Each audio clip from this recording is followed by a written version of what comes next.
Good evening. What's up, family?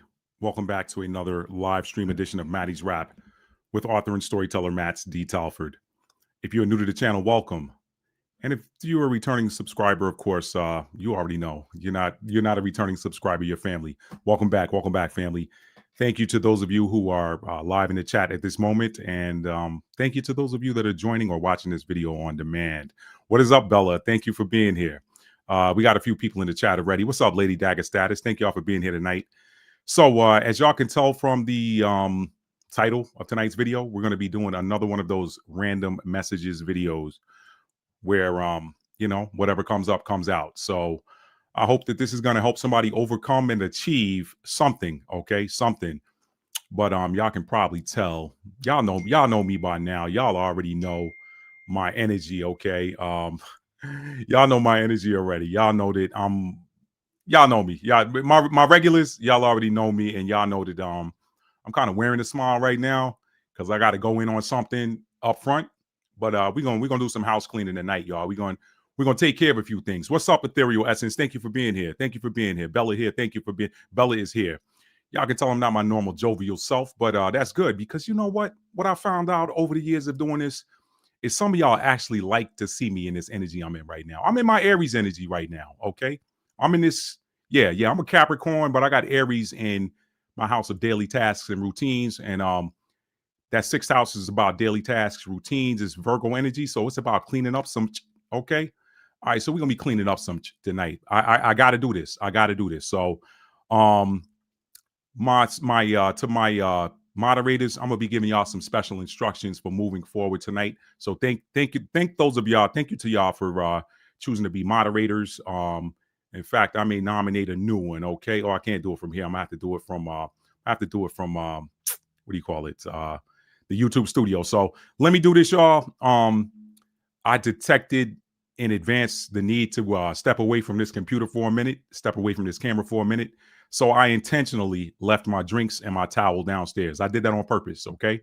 So yeah, it's that kind of vibe tonight. So we're gonna be going in tonight, and I'm gonna be going straight through. What's up, Dr. Dwight? What's up, bro? Thank you for being here.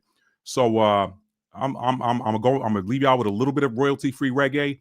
And to the new people, I know sometimes people don't want to sit there and hear some music and watch an empty chair for a few minutes while I step away. So what I'm going to be doing moving forward is I'll do that for the live stream, but once the live stream is over, what I'll be doing is deleting that part out of the video. I'll be cutting that part out so I can go into YouTube Studio and cut out the dead space, the dead air. But I did that for just a minute to give me a chance to walk away, because when I come back, it's gloves on. It's gloves on, all right? Boxing gloves on, all right? And these ain't them big 16-ounce training gloves. I'm going with the 10-ounce gloves, all right? We cutting tonight. We cutting. There's certain fighters like the lighter gloves. Yeah, we throwing some cuts tonight. So we got to do what we got to do. Because I think, and now I know I'm going to get to the music in just a minute. But there's this theme I'm seeing. And if you are a Libra rising, Libra ascendant, you have Libra in the first house, you can probably attest to this. But for some reason, I think that people think, that Libra rising energy says that you can just try people. But what y'all don't see with that Libra rising is Aries is in the seventh house. So a lot of people roll up on Libra risings verbally. A lot of keyboard gangsters out there want to try people. And we pulling some stuff out of the closet tonight. We're gonna get some cleaned up, okay? We're gonna get some cleaned up tonight. So let me step away, y'all. And I apologize to anybody who's rubbed the wrong way. This ain't my normal vibe. But I'm gonna get the house cleaning done out of the way up front, and then we're gonna give y'all some cool stuff. So I hope y'all got y'all notepad tonight and y'all are ready to take notes, because everything I'm dropping here tonight is for y'all, because somebody needs to hear this. So again, to my Libra risings, y'all can probably feel me on this. Y'all know for some reason people think that I know Libra rising gives approachable. It gives approachable. It gives, hey, there's somebody I can go to and talk to or whatever. But then there's always that person that crosses that boundary. There's always that one. And when you're Libra rising and you got a Cancer moon, and shout out to my Cancer moons because y'all can feel me too. Cancer moon energy gives nurturing. It does. It gives I care. It does. It gives I care, and it gives nurturing, and it gives, hey, you know what? I don't let people in easily, but if I let you in, I'm giving you access to everything. You get access to all of me. You get access to all of the good. You might see some of the bad, but let me tell you something. You're going to get nurtured. That comes with Cancer moon. Shout out to my fellow Cancer moons watching this. Shout out to y'all. But and y'all tap that like button for me on the way in. It's gonna let more people know that we live tonight. But again, Cancer Moon or someone, sometimes they get tried a lot too. People think because this person is nurturing, they got that maternal nature about them, guy or girl, it doesn't matter. They got that maternal nature about them, that nurturing, I care. People want to try them for some reason. So let me step away and get my beverages so I don't get super thirsty while I'm on here. I'm not gonna get super thirsty anyway, because I got something really cool I'm gonna tell y'all about dealing with parasites. Okay, we're gonna talk about that tonight too. So let me step away, get my stuff, and we're gonna come back, family. Y'all watching Maddie's Rap with author and storyteller Matt D. Talbot. Y'all tap that like button for me if you haven't already, and I'll be right back with y'all. Let me leave y'all with some music. Be right back, family. And yeah, I'm comfortable tonight. I got my New York Yankees PJs on. Yeah, I'm comfortable tonight. This ought to tell you the vibes. Y'all ain't never seen me on camera in my PJs. I got my Yankees PJs on, and these the 1996 Yankees I'm repping for tonight. All right, down 0-3 against the Atlanta Braves. We go in Atlanta, win the next two, and then finish the series out, beating them 4-3. This the 1996 Yankees. I'm talking on Bernie Williams and John Wetland and freaking golly, I can't even remember all of the names, man. But we had some good Derek Jeter. Them Yankees.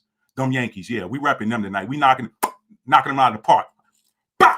Knocking them out of the park. Home run, baby. Home run. We hitting home run balls tonight. We hitting that deep ball tonight. No pun intended. All right. Be right back with y'all. You watching Maddie's Rap, author and storyteller Matt D. Talbot. Y'all stick around. And I'm not gonna keep y'all long. I'll be right back.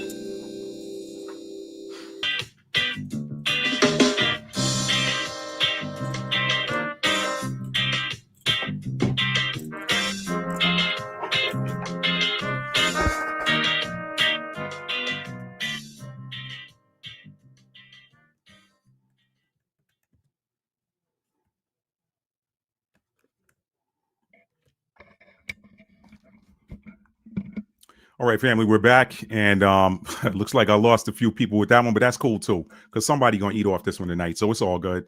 It's all good.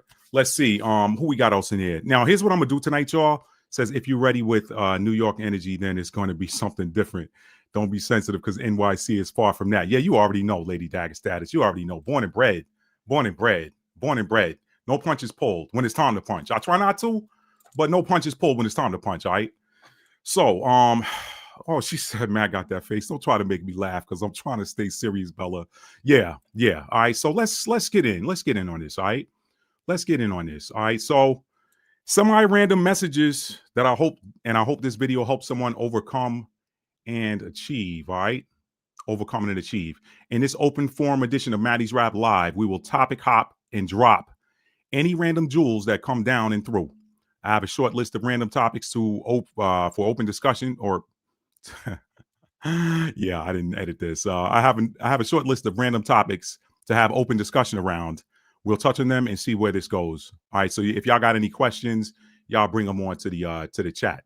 Now, here's what I'm going to do. Again, as I get into this, moderators, y'all going to already know, because this is going to be directly to you.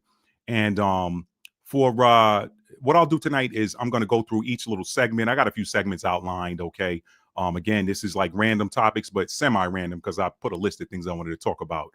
And so as we're moving through these, I'll stop periodically and check the comments. Okay. But I'm gonna start with giving you some instructions up front to my mods. Thank y'all for being here tonight. Okay.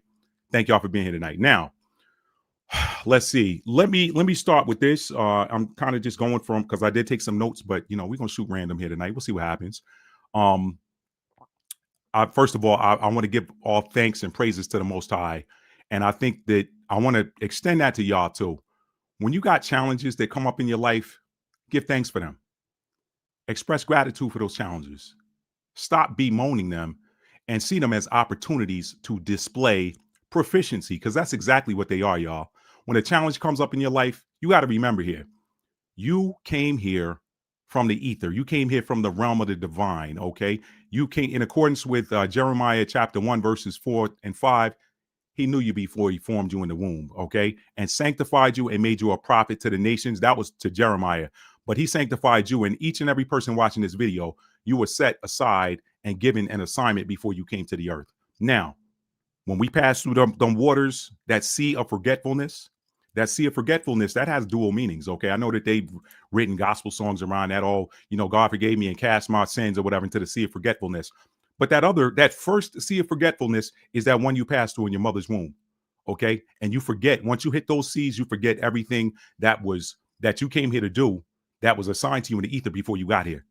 That's part of the game. You forget it. Because if you come in here knowing it, what you going to learn? It's like you going to school on day one and the teacher giving you the answer key to the final exam. Well, how you going to grow? How you going to grow? There's no point in teaching anything at that point. So it doesn't work that way. You pass through that sea of forgetfulness and you forget what you came here to do. Okay. But I'm telling you, when you're faced with a challenge, that was pre-scripted before you got here. So stop bemoaning these challenges and see them as opportunities to display proficiency. We grow up, and we grow through our challenges and different circumstances, and we exercise that proficiency. Okay. The type that leads to energetic upgrades. All right. Understand this. With energy upgrades come life upgrades, but you don't get that energy upgrade until you go through and you pass through that test. When you pass through that test, that's when the energetic upgrade comes. Okay. Now, I want y'all to think about these video games where your character gets new abilities by overcoming certain enemies. Your character, put it in the chat really quick. I'm going to move this thing over to the side so I can see a little bit. Put it in the chat if y'all have ever played those games. Some of y'all are gamers, some of y'all aren't into the video games or whatever. But put it in the chat if you have ever just put a 1 in the chat. Put a 1 in there, put a 0 in there if you never have. Put a 1 in there if you did. Okay. Put a 1 in the chat if you have ever played those games. Matter of fact, don't just put that 1 in the chat. Put a 1 in the chat, but then tell me what the name of the game is that you play. Because I want to see if we, some of us have played some of the same games growing up. But put a 1 in that chat and name the game that you played where your character would get new abilities each time they overcame certain enemies. I want to hear that from y'all, okay? Because I've seen it. I've played those games. Think about those games like Galaga, the ones that if y'all my age or whatever, y'all came up when I came up. Y'all know that if you ever went to the laundromat with your mom or whatever, when she was washing clothes, you would hope that she would give you one of them quarters that she was going to use for the washer or dryer to play a video game. And she might give you one. If you good, she'd give you 2. All right, but she ain't getting no dollar worth of quarters. And she'd be like, look, you better make them 3 men last because you ain't getting no more once this run out. But when you playing that Galaga game, once you get through certain levels, that little 1 spaceship turns into 3 spaceships. And then you got more bullets coming out of there to blow up them enemies. But guess what? You're getting them because you need them, because as you level up, you're going to get more and more of these little enemies until you beat certain levels. So y'all put it in there. Put it in there. I see already somebody said a version of Mortal Kombat. Yeah, version of Mortal Kombat. I like that, Bella. Call of Duty upgrade on soldier ammunition. There's another your Call of Duty head, right? 1 Super Mario Street Fighter. Okay, so y'all feel me. Y'all feel me, okay? Tap that like button as y'all coming in, family. Okay, so y'all get me on that. Now, what we are going to do at this point is y'all already see the face. Bella called me out. She's like, nah, I know you. Yeah, that face right there ain't the normal one we see. So she already called me.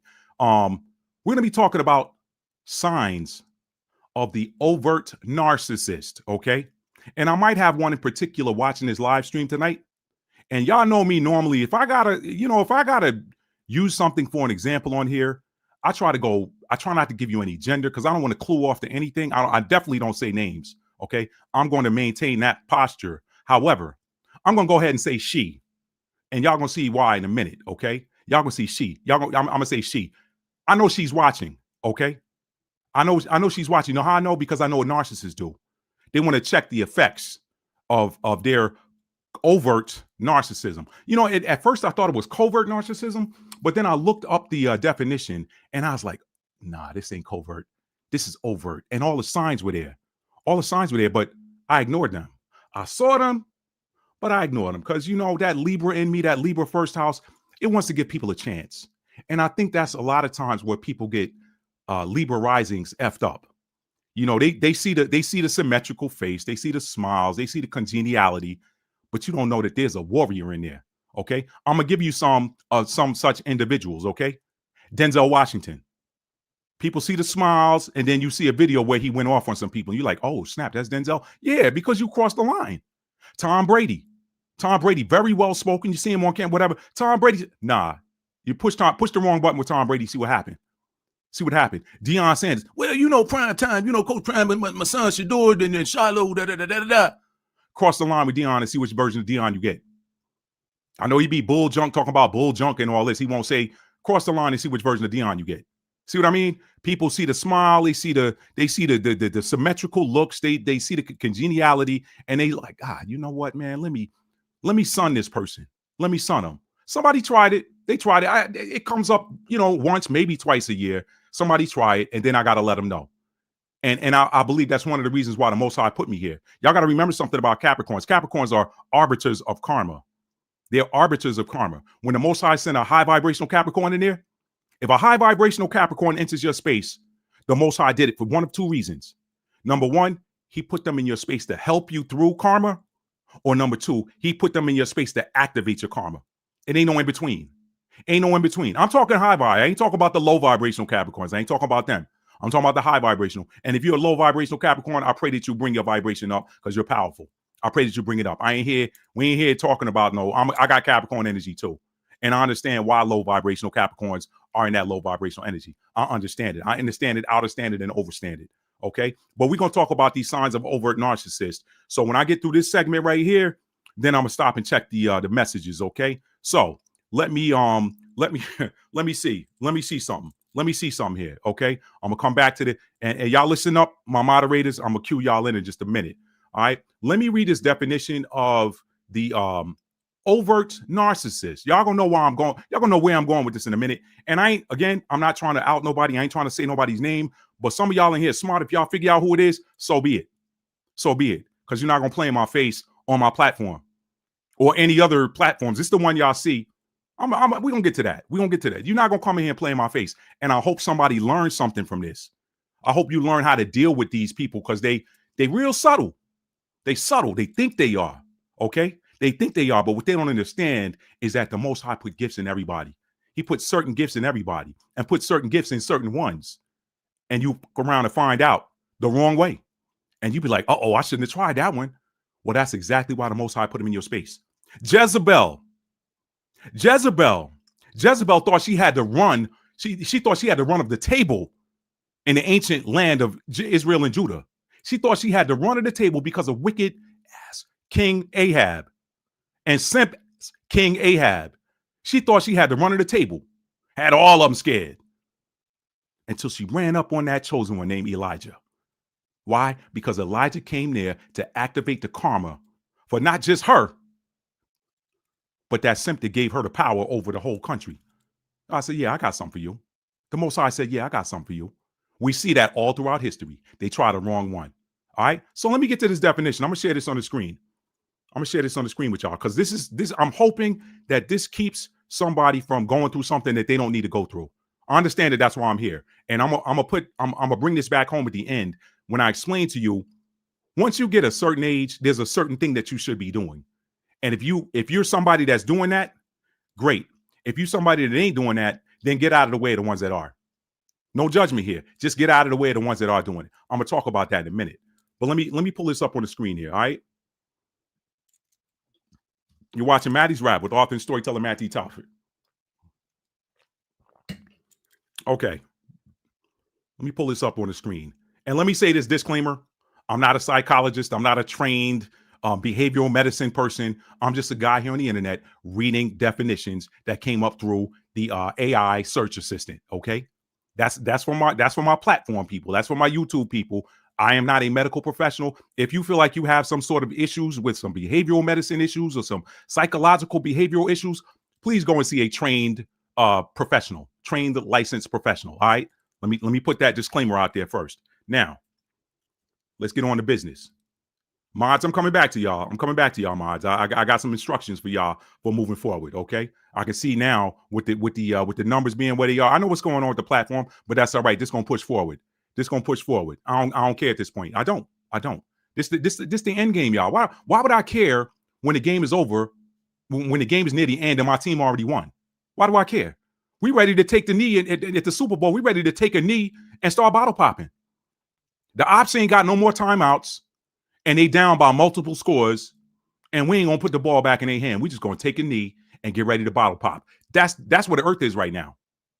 That's where the earth is right now. All right. So let's get on this. All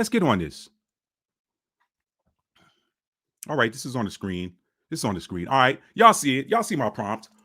What are some signs of an overt narcissist? I'm setting the table right now. I'm gonna bring the food out in a minute. I'm setting the table. Y'all get ready. Get ready. Y'all wash your hands. Go do what you got to do. Don't come to my table with no dirty hands. All right. Go wash your hands. All right.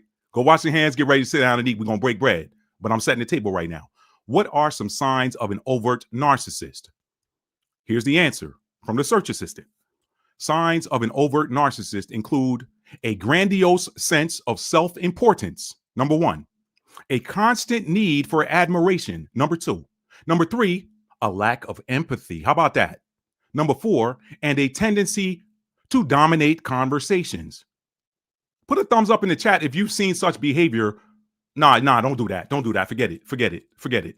Don't do that. Or do it if you want. I was about to add something to that. But yeah, put a thumbs up in the chat if you've ever seen that behavior.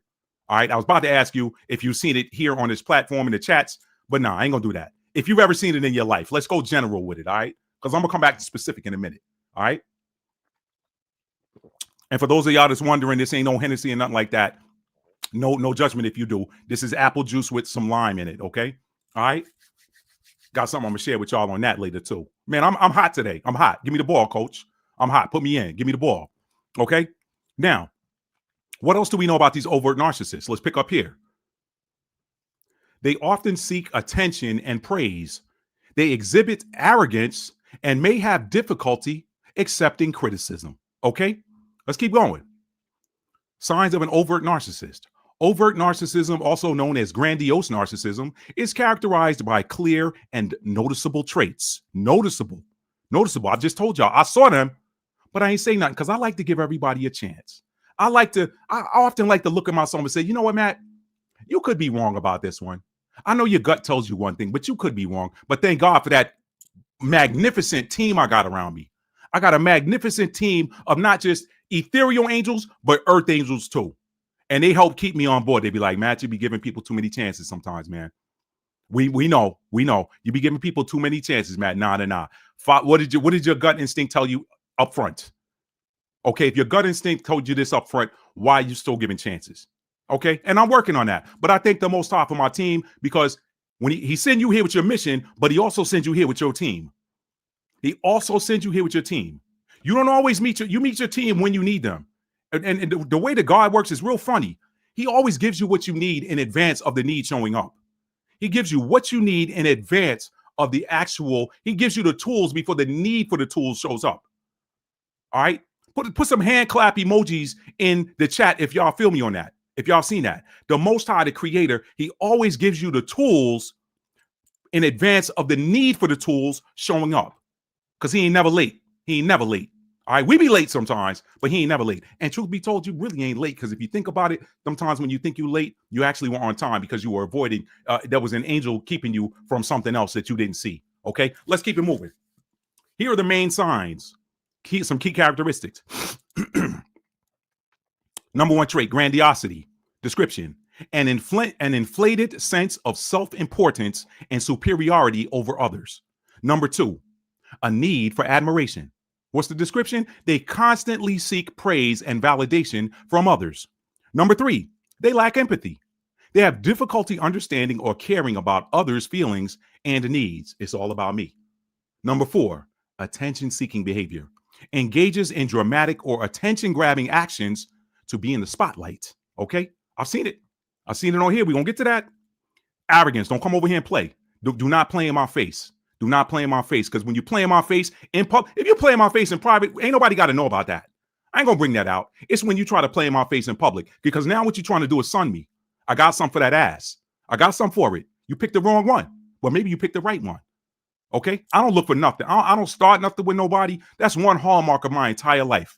That's why I ain't never afraid of nobody. Because you know what? At the end of the day, I know I didn't start nothing. So if some ish show up on my doorstep, it's just because the Most High used me as a tool to clean it up. I'm the shovel that's got to shovel up this shit. All right? I get that. Because I don't bother nobody. I don't start nothing. That's how I was raised. My daddy told me that. He said, son, if you do the right thing, righteousness is always going to be on your side. If you do the right thing, righteousness is always going to be on your side. Don't start nothing and watch how God ride for you. If you start something, son, well, you might have to pay for that. But don't start nothing and watch how God ride for you. My daddy and my mom gave me some expert teaching growing up. So I don't start nothing with nobody, but I damn sure will finish it.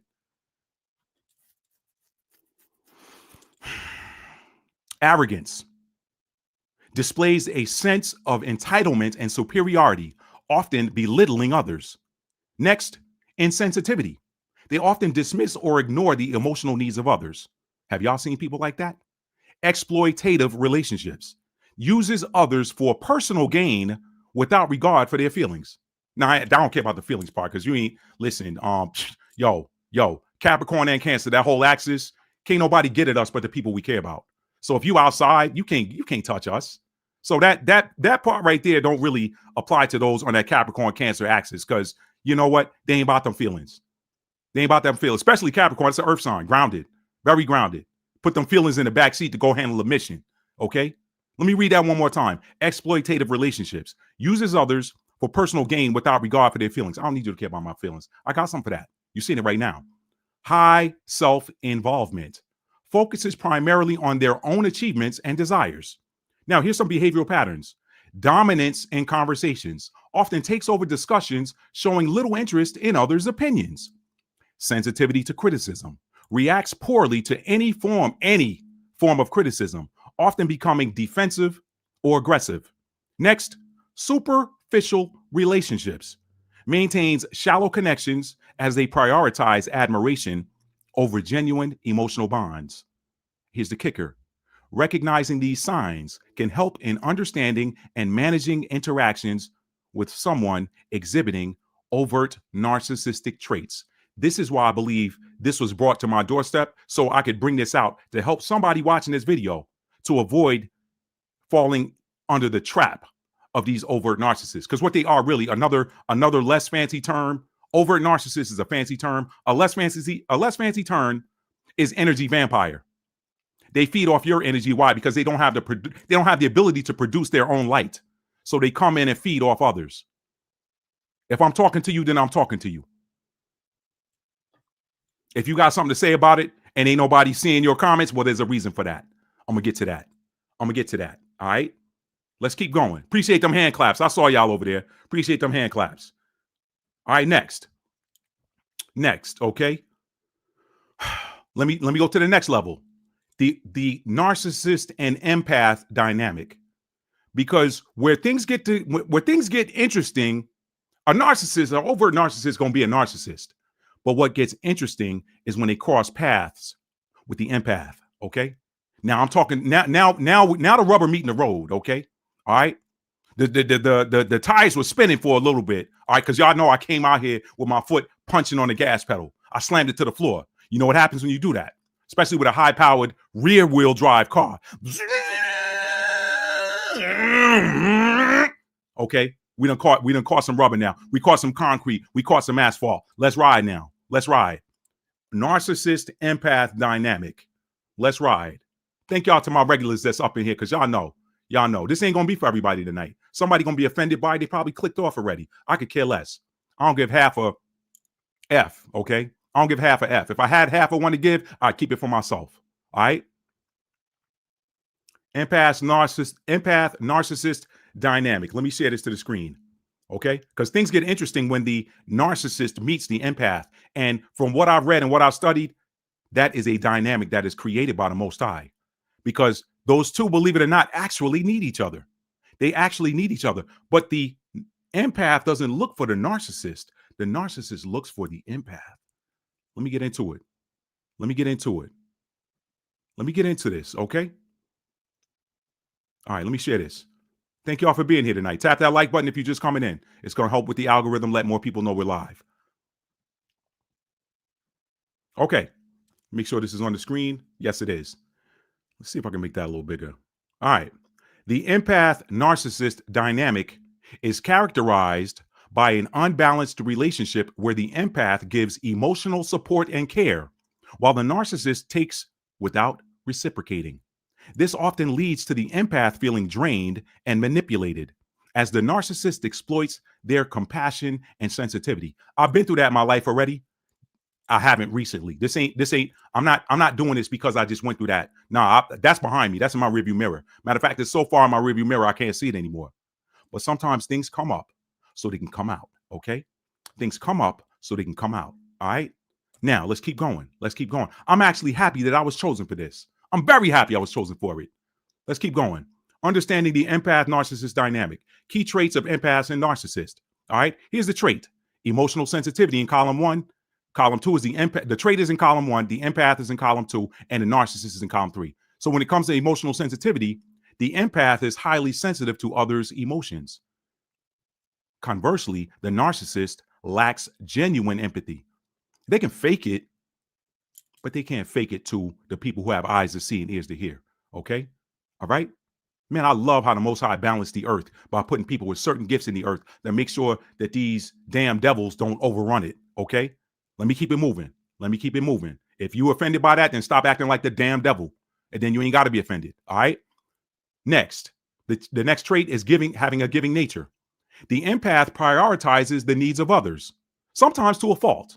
Sometimes to a fault, okay? Put a thumbs up in there if that has ever... No, don't, because I don't want nobody to know. Don't know. Keep that to yourself. Don't put nothing in the chat. Keep that to yourself because you either are over that or are dealing with it now and recovering from it. Nobody needs to know that. Don't put that in the chat. Leave that, please. My bad. Leave that in the chat. Okay, don't put that in there. The trait is giving nature. The empath prioritizes the needs of others. The narcissist takes without giving back. All right? Next, intuition. The empath has a strong intuition and ability to read people. The narcissist craves admiration and validation. And then selflessness. The empath often sacrifices their personal needs. I just said that. Meanwhile, the narcissist exhibits grandiosity and this sixth sense of entitlement. Now, in the relationship dynamics, the relationship between an empath and a narcissist is often unbalanced, okay? Or imbalanced is another word. Empaths are drawn to narcissists due to their need for emotional support, while narcissists thrive on the attention and validation that empaths provide. Remember what I said about energy vampires? You ever seen a narcissist feed off another narcissist? Nah.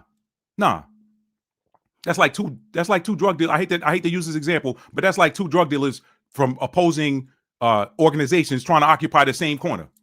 That don't work.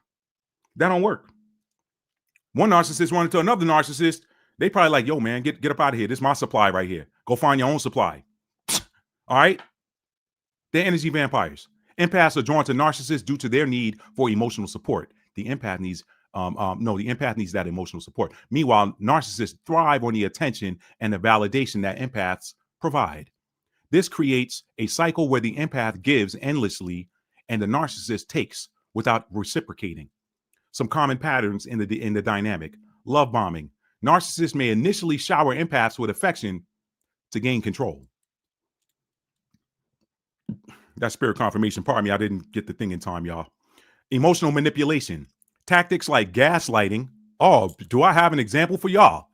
Tactics like gaslighting can undermine the empath's self-esteem until they're a healed empath. A lot of y'all are healed. A lot of y'all have overcome that, and you can spot it. You can spot it like a fisherman can spot where the fish are in water. An expert fisherman, they don't need that bobber to tell you that the fish are over there. They've been reading that water for a while. A young fisherman, he might need some tools to help him know where the fish are. He might need a little gauge or something to say, or a little radar or something. That expert fisherman, he old school. He can tell you where the fish are. He can tell you when they're biting and when they're not. Okay? Tactics like gaslighting can undermine the empath's self-esteem, leading to confusion and doubt. That's an unhealed empath.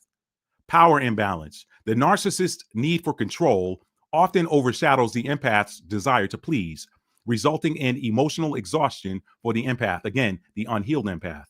Breaking the cycle. For empaths, recognizing the toxic patterns is crucial. Setting boundaries and prioritizing personal needs can help in reclaiming their emotional well-being. Seeking therapy can also provide support in navigating these challenging relationships. Recognizing the patterns and putting your foot in the mother can also help to break that pattern, right? This is the example y'all getting tonight. Don't be scared to call somebody out on a bull. As Deion Sanders says, since we're talking about Libra risings, don't be scared to call somebody on a bull junk. Okay, all right, keep it clean.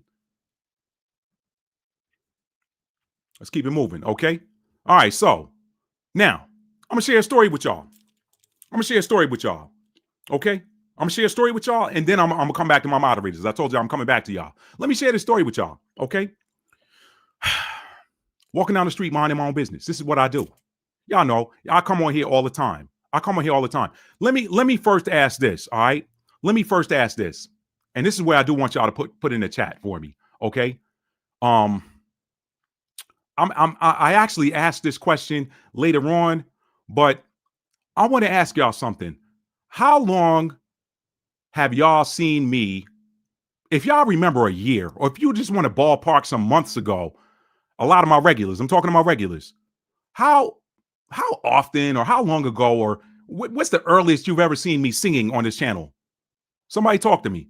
When's the earliest you've ever seen me singing? Put that in the chat. Matter of fact, just keep it simple. Put a yes or no in there if you ever remember seeing me sing on my platform, whether it's a live stream or an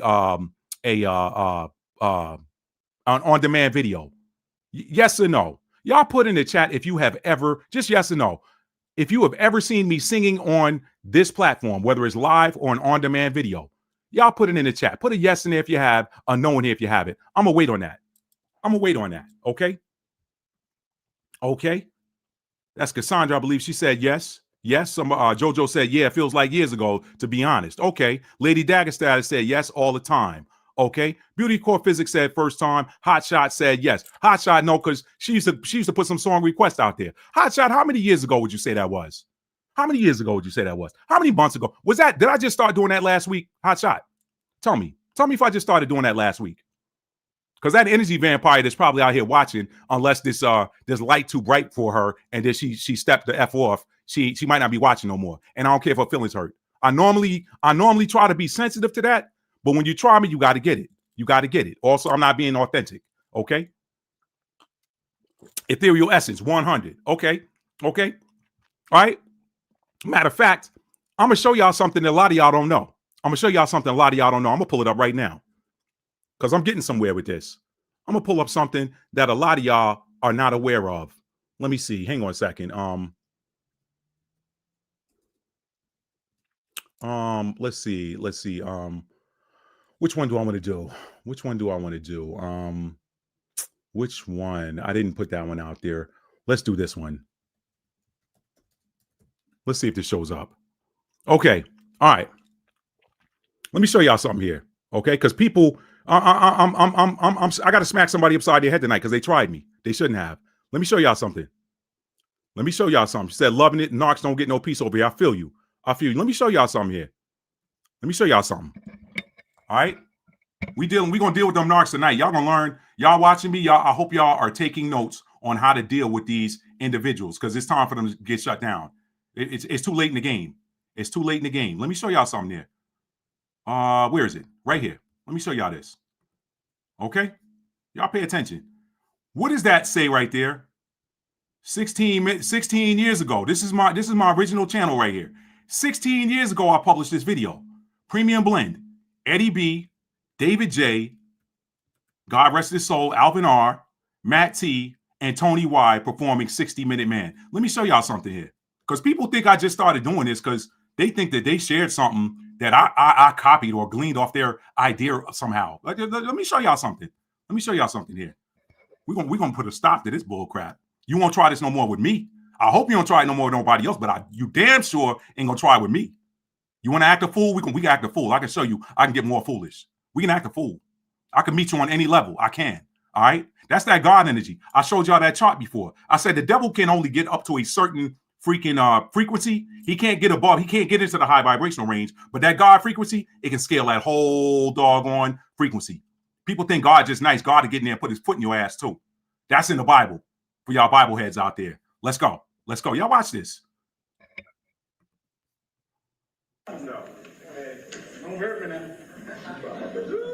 Who's this right here, y'all? Who is that right there?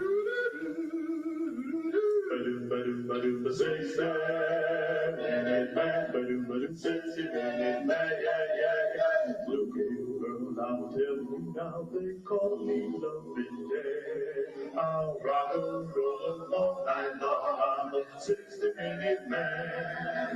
If you don't believe I'm all I say, come up and take my hand. Hey, let's do your top for you. Okay, that's enough of that one. Let me give you some more. because I got nothing but receipts up in here. I got nothing but receipts. All right. Let me give you some more. Let's go oldest. Let's see. Right here. 16 years ago. Y'all watch this one. Cruise ship.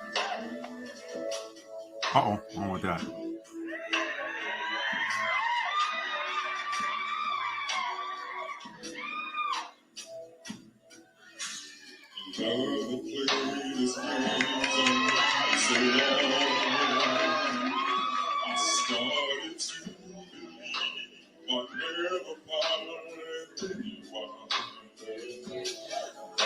Try to convince me to give in. Say you can't win.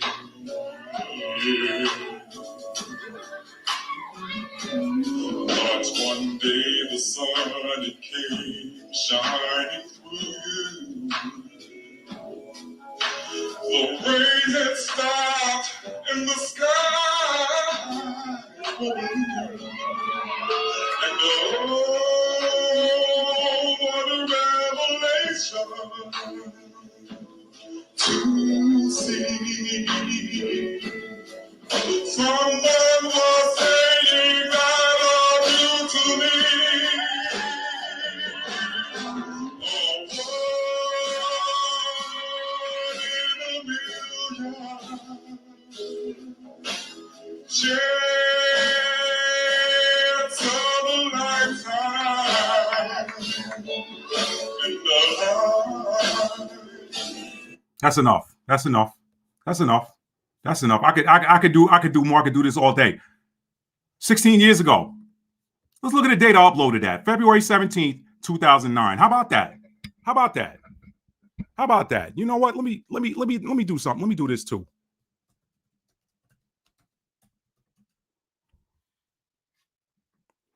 Because people think that they responsible for something, somehow are responsible for something that, oh, by the way,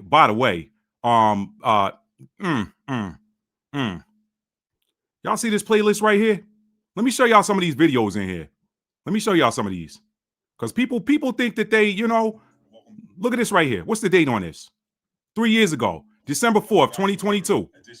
Step off of me. Step off me. You're going to get your feelings hurt. Step off me. You shouldn't have tried me. You shouldn't have tried me. Step off me. Step off me. You shouldn't have tried me. I don't bother nobody. I don't bother nobody. Now you got to get it. Now you got to get it. I don't bother nobody. I don't bother nobody. Now you got to get it. Now you got to get it. All right. I've heard that before, Bella. I've been mistaken for that.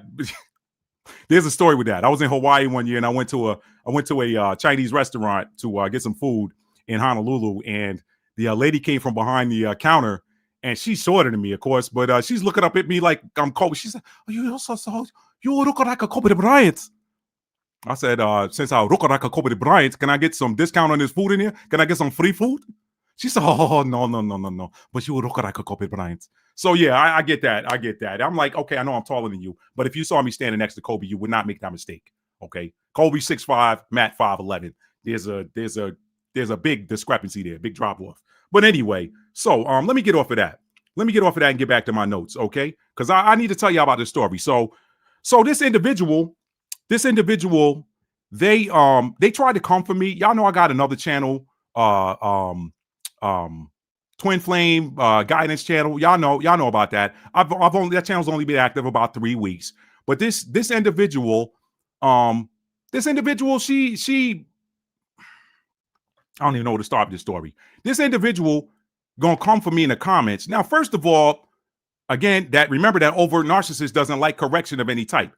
This individual put a comment under one of my videos, telling people, "Hey, the video starts here at 29 minutes. Make sure y'all watch this video because blah blah blah blah blah." Now, I appreciate the promotion. However, don't be telling people that the video starts at 29 minutes because now you're coming in trying to, what are you doing? The video starts at 00. All of y'all that watch me on these live streams, y'all know I tend to drop nuggets in there when I'm doing the monthly full moon and new moon videos based on the houses that you got that energy in. Y'all know a lot of times I'm setting it up. I'm doing like, I can do anywhere from 15 to 30 minutes of setup, sometimes 45 minutes before I get into going into houses. So what she should have done is she should have said, "Hey, listen, the first house starts at 29 minutes. Don't tell people in the comments the video starts at 29 minutes, because then they might miss something that's beneficial for them. So now you're an agent of the dark side and you don't know it. Now you're an agent of the dark side. You don't know it because you're steering people away from something that might be beneficial to them in the name of helping somebody. And maybe I'm not knocking you for that. Maybe you were trying to be helpful. I corrected it. I went under the comments and corrected it. And then the person came back and said, my bad, I corrected it. I let that go. But then I say that to say this, y'all. I showed y'all the backdrop. Now let me show y'all what I did. Let me show y'all here. Let me show y'all my other channel here, because this is where it started. Yeah, we dealing with this. This is how you deal. Listen, let me tell y'all something. Before I get into this, let me explain something to y'all. I just read for y'all what that overt narcissist likes. So you know what? They like attention. So you know what? I'm gonna give you the attention you want. But you ain't getting it the way you wanted it. You wanted attention? You got attention now. You got it.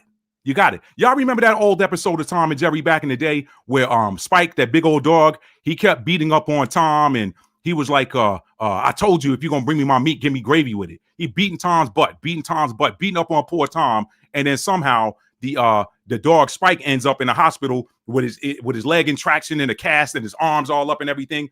And what does he do? He brings a steak. He says, hey, Spike, I brought the steak, and this time I didn't forget the gravy. So he brought him the gravy when he couldn't eat it. He said, no, you want your gravy? You got your gravy. Now enjoy that. Spike like, no. Yeah, no, you want your attention? Here's your attention. You got the spotlight now. You wanted the spotlight? I'm spotlighting you, babe. I'm spotlighting you. Don't play in my face. You're going to learn tonight. You're going to learn. You shouldn't have did what you did. All right? You want to play in my face, and then, we going to deal with that. Thank you to the Most High for bringing a lesson forward, okay? Since you want to claim in under the comments of a video that I took an idea that you had when I published this video, let me show it to y'all. Okay? Because this is what started it. Some of y'all probably saw this video. For those of y'all that watch my other channel, let me bring this up on the screen now, okay? We dealing with this, and I'm gonna get onto this and get you with some more useful stuff. But I'm laying out the blueprint for how to deal with these energy vampires. You want attention, baby? Here go your attention right here. I'm gonna give you so much attention, you ain't gonna want no more after this. You ain't gonna want no more attention after this. You asked for this, and like my little brother D always says, I believe in giving a man what he asked for. You asked for it, now you got it. Shout out to my brother D. Okay, y'all see the title of this video right here? DMDF higher messages channeled through 2 songs. Okay. And in this, I'm singing a few bars. I ain't gonna play the whole thing. It's divine feminine, but you will know. Strength to stay away in and out. Okay, that's a little bit of Lisa Fisher's How Can I Ease the Pain? And then I went to this classic. Boom, boom, boom, boom, boom. This mountain I must climb feels like the world upon my shoulders. Yes, but through the clouds I see love shine. It keeps me warm as life grows colder. In my life, there's been heartache and pain. I want to know what love is. I want you to show me. Okay, all right. So I have since deleted the comments, but let me explain to y'all what happened here. All right, let me take this off the screen. So this individual has the nerve to put underneath my comments. Matter of fact, I'm going to read it. I ain't going to show it to you on the screen. I'm going to read it. This individual had the nerve to come under the comments of my video, public comments. I ain't going to say the name. It seems you've really been sharing things from my own ideas and inspirations, like my twin flame inspired melodies and my own experience insight of numerology that I've discussed and shared with you, Matt. And then puts the emoji here like this. Okay. Now, I'm not going to further embarrass that person by reading the entire thread. I'm not going to do that. All right. I'm not that petty. I'm not. I can get petty if I need to, but when I'm getting petty, it's to match petty to show it to you, because I'm a reflector. I've never even done a human design test, but I know I'm a reflector because I just reflect back to you your own energy. You get to see yourself in me. And guess what? Guess what vampires hate? Y'all remember them old movies where you would, the one thing the vampire never wanted to see was his own image. Well, guess what I do? I reflect back to you your own energy so you see yourself. And then you get to see how ugly you are energetically. So I don't need a human design test to tell me I'm a reflector. That's just how I move. Okay? That's just how I move. Now, so that's what that individual said. If you saw what the individual shared me, and first of all, I responded to him like, I don't even know what you're talking about. Okay? This individual DMs me, offers her phone number. Why you offering me your phone number? I didn't ask you for it. Why you giving me your phone number? I didn't ask you for your phone number. But offers the phone number, says, hey, listen, call me because I'm not on social media that much. And so I may not respond as quickly to a DM. Why you give me your phone number? Respond to it when you respond to it. I don't need to call you. It ain't that serious. All right. A lot of y'all been following me for a lot of years. The only people I talk to here on the phone are my clients. Those that have gotten natal chart assessments from me, natal chart coaching. I don't even do this straight up. Oh, this is just who you are. These are your placements. No, we're trying to solve a problem. What are you dealing with? What are you dealing with that knowing your energy and how you work can help you to overcome? That's my expertise. I can look at your natal chart. I can listen to whatever problem it is that you're having because I'm a Capricorn. I'm a Capricorn. We solve problems. We exist to solve problems, our own and to help others. So the only people I talk to on the phone or either a video chat or something are my clients, which I'm not taking new clients right now. I'm not taking any more new clients right now. May not ever do it again. I don't know. I'll let the spirit lead me. Okay. So don't give me your phone number. Now we get into the house rules area. Don't give me your phone number if I didn't ask for it. I'm not going to call you, but it gets better. It gets better. Okay. All right. It gets better. Now tell me what it is. Now, so I didn't know what she was talking about. So I went back up in the throat. Like, what did she talk about? And then I see a couple of screenshots she shares where she's like, hey, this is my twin flame melodies channeled, whatever. I'm like, listen. So my response, I said, first of all, everybody shares playlists of their favorite songs in YouTube. Now, if you call something twin flame, why in the hell do I want to copy something from you when I published a whole motherfreaking book on it? I published a whole motherfreaking book, okay? This book I started drafting in June of Retrograde Energy. This book I started drafting in June of this year, June 2025. It was completed and published. The publication date is August the 25th, okay? Let me show you a page in here where because since you think that I copied your idea for some damn corny ass songs you had up there that weren't even songs I got an idea from you. Really? You who just showed up, I got an idea from you. I'm that weak. My game is that weak where I got to copy somebody. No, let me deal with you, Ma. Let me deal with you. Because I promise you ain't going to do this to nobody else. I promise you after this ass whooping, you're going to think twice before you come for somebody else. Y'all pay attention on how to deal with, get that narcissist the attention. To get that, you want attention, you got it. All right, let me show you something here. What are twin flames? That's page 18. Let's see. All right. Let me just show y'all a little page here, okay? Let me show y'all a little page. All right. So, what do we have here? Y'all see that? What does that say? Soulmate song selections.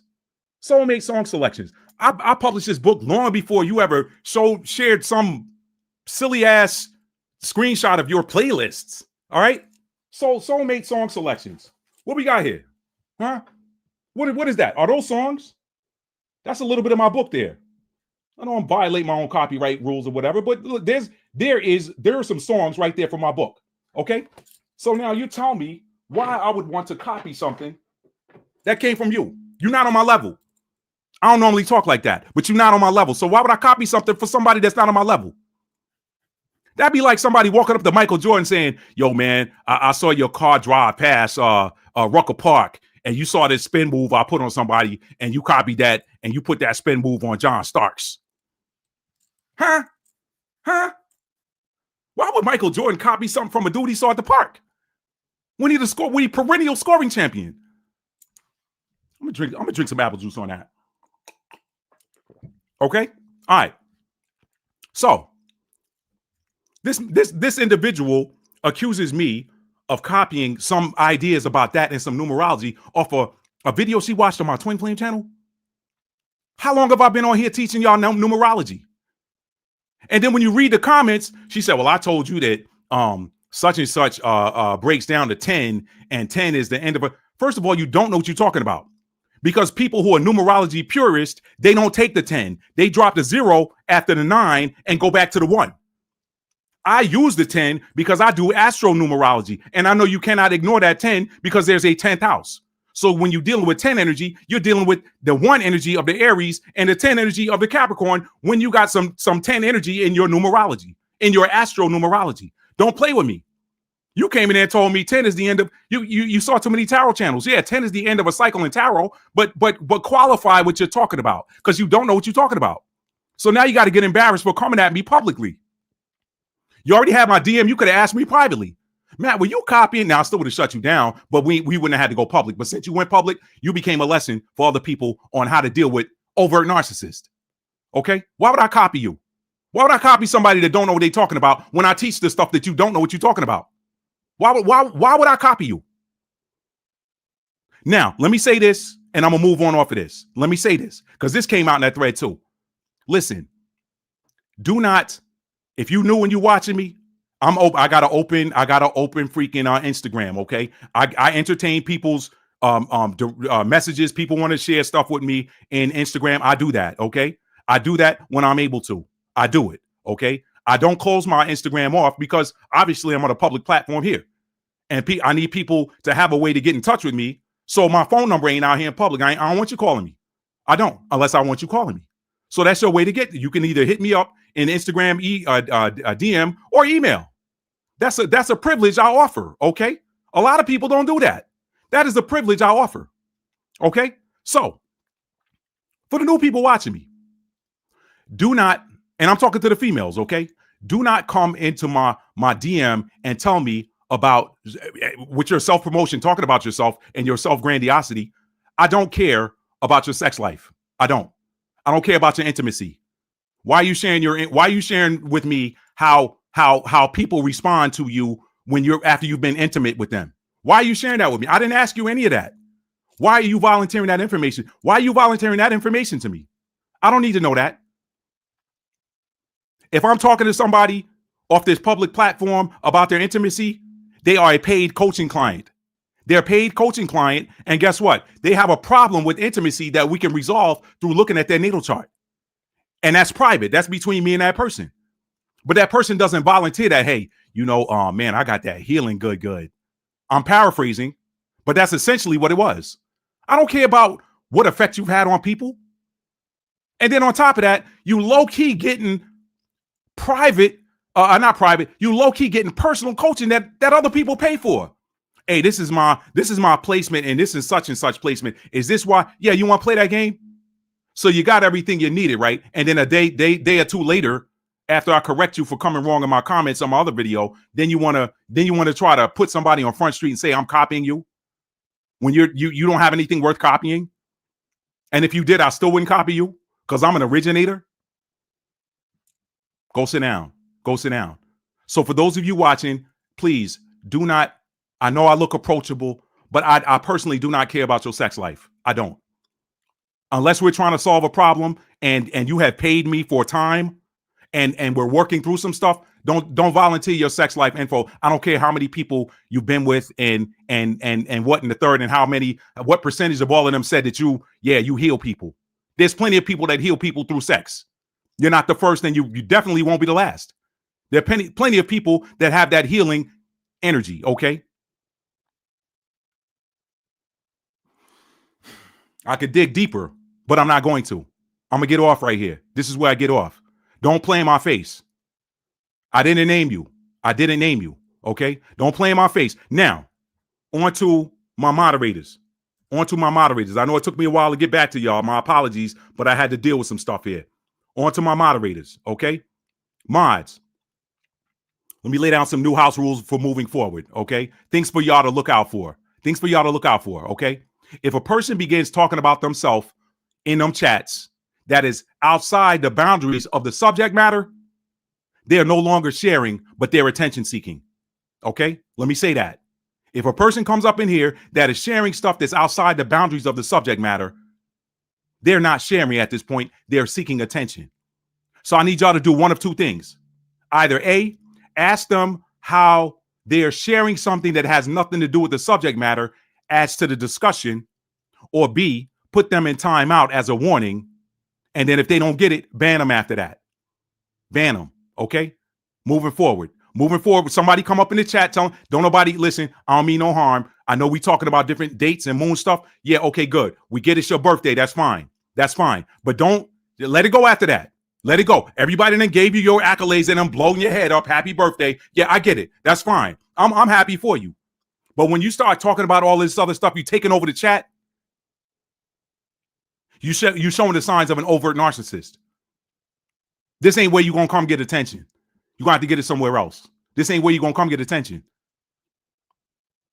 I know. I get it. I get that. I understand that narcissist empath dynamic. I've dealt with it before. I've dealt with it in corporate America. I saw it, but I couldn't really. I still see that unhealed empath. They feel like, well, I'll stick around because that person needs me, or these people, or this group of people that really ain't no good for me. They say, well, we like the value that you add, but meanwhile, they taking shots here and there, taking shots at your intelligence, right? Only to come 3, 4, 5 years later, come to the acceptance of the intelligence you were sharing with them before. Y'all, this ain't the way it is. It's like, man, you old fool, man, da. And then 5 years later, y'all sharing the same articles I was telling y'all about 5 years before, but you couldn't get it. Thank God for my team. Yo, Matt, don't make your friends. Don't make your friends, Matt. Don't make your friends. If they was your real friends, they treat you differently. One of them I had to shut down on Facebook before I stopped using my Facebook account. Gonna come in under the comments. I'm having a conversation with a whole bunch of people that this person don't know. But they want to come in there and try to sun somebody. So you know what I did? I reversed it on them. I flipped it. I mirrored back to them. I do what mirrors do. Don't get mad at me for your own ugliness. All I did was show you. Now your butt hurt, right? You know what? On top of that, boom, you're blocked. You're blocked. Now you don't get access to me anymore. Now you don't get access to me. And people, when you're dealing with Capricorn, y'all listen to what I'm telling you. If you got a high vibrational, high value Capricorn in your life, cherish them. Because I'm telling you, when they gone, you're going to feel a void.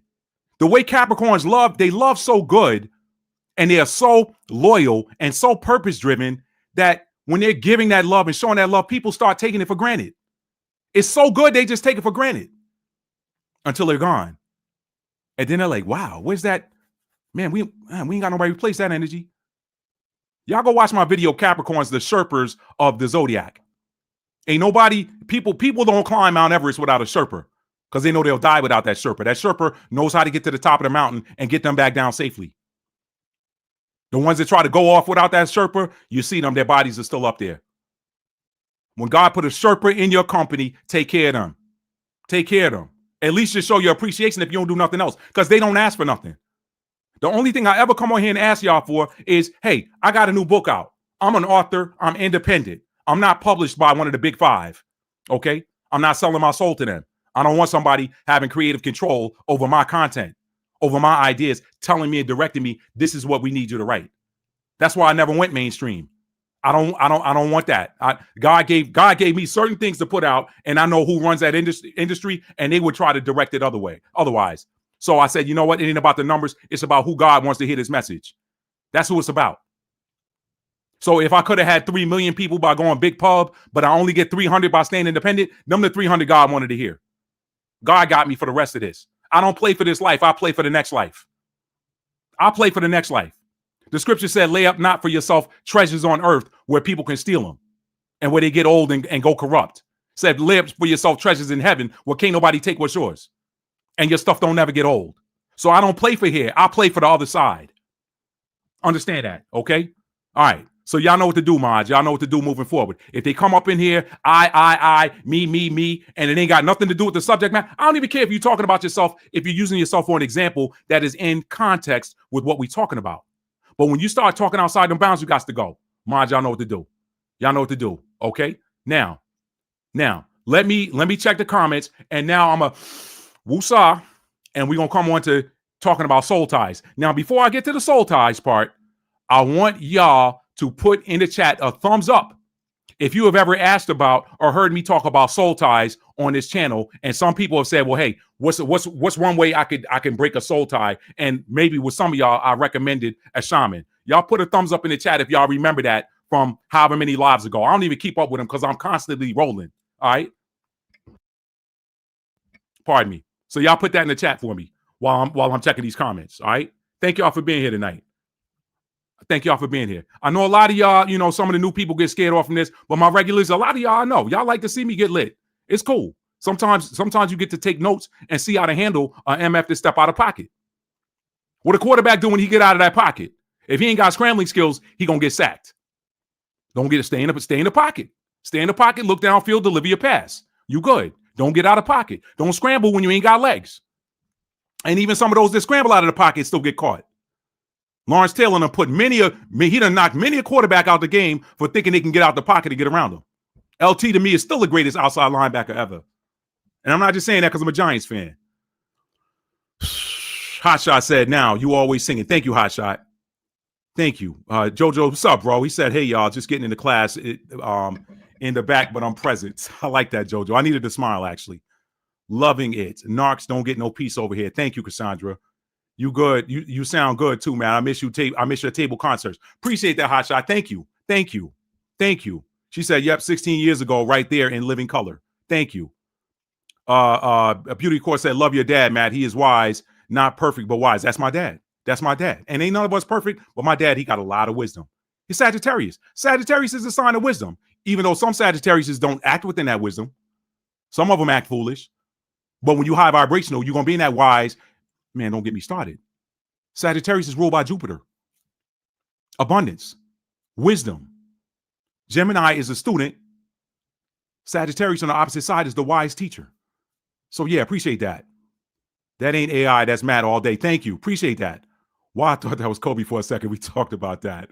Okay. Yes. No. Not sure what that is. Yep. We never know when you drop in messages. Yeah, exactly. Thank you, Lady Dagger Status. Cassandra said, yep, we like to trip around the neighborhood to get to the house next door. All kinds of gems along the way. I appreciate you, Cassandra. I appreciate that. Lady Dagger Status said, is Caps can be the queen, king of petty. We are chilling until you cross the line. Thank you. Thank you, Lady Dagger Status. Let them know. Let them know. Let them know. This person did it to themselves. I'm just a mirror. I'm just a mirror. Hotshot said, Matt, you going in on somebody hard. OMG. Don't bother me then. They should just leave me. Look, I come on here and do the work that the Most High put on my plate. Matt, deliver this, and I get up off of here. I don't bother nobody. I ain't got time to bother nobody. I'm too busy. She getting that work for sure tonight, Matt. When you act like the devil, I don't see gender. The devil ain't got no gender. Let me say that. Let me say that again for the people in the back. The devil ain't got no gender. I don't care if you male or female. When you act like the devil, I'm gonna throw that holy water on you. She said apple juice. Nikki said apple juice up and back to slam. Oh man. Oh man. Thank you. I'm glad I'm reading this now because I would have been done if I saw that while I was in the middle. You'd have broke me right out of that. Yo, Nikki, I'm gonna share this. I'm gonna share a little family business on here. Y'all know I do that sometimes.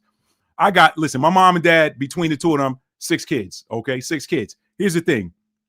I got a brother. Now, I'm from that era where when you got out of line, you got that belt, period. Okay. But I got a brother. He's a Leo. This dude is so hilarious. He was the only one out of all my siblings that could joke his way out of a whooping. Like my dad got the belt off. He about to swing. And my brother say something so funny. My dad just dropped the belt. He called my mom. He said, come here, get him. I can't do it. He laughing too hard.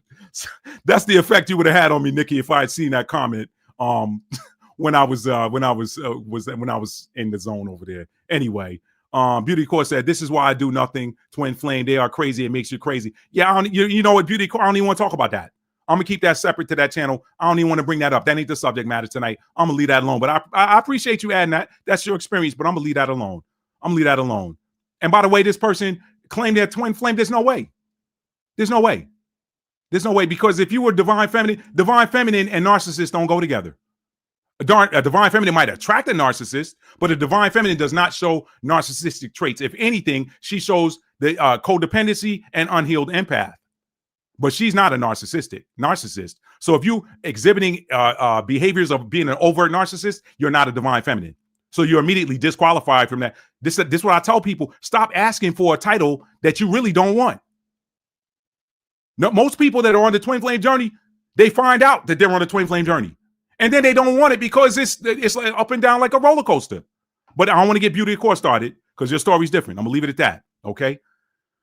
Lady Dagasada said, well, I feel like I'm watching Hassan Campbell, respectfully, Matt, telling it like it is. I got to watch Hassan. Hassan, I haven't seen him. Okay. Nikki said, if they can talk to someone they don't know, but not to the one they are intimate with, there's something wrong. Yeah, I'm sure you're talking to the one you're intimate with, but why are you up in here telling me which? And I asked a couple of my homegirls, because I got a dope team. I thank God for my team. I asked a couple of my homegirls. My homegirls was like, nah, that's sus, bro. That's sus. I ain't doing that. I ain't doing that unless it's something I'm trying to do. All right. I can only take my homegirls, But again, I'm going to share this with y'all. The Most High got shooters on my team. Ethereal shooters. Okay. I got team members that watch my videos silently, and they like, yo, you sure you want to talk to this one right here in DM? This is after the live was over. You sure you want to talk to this one in DM? Because I'm picking up something that's off here. I'm gonna leave it at that.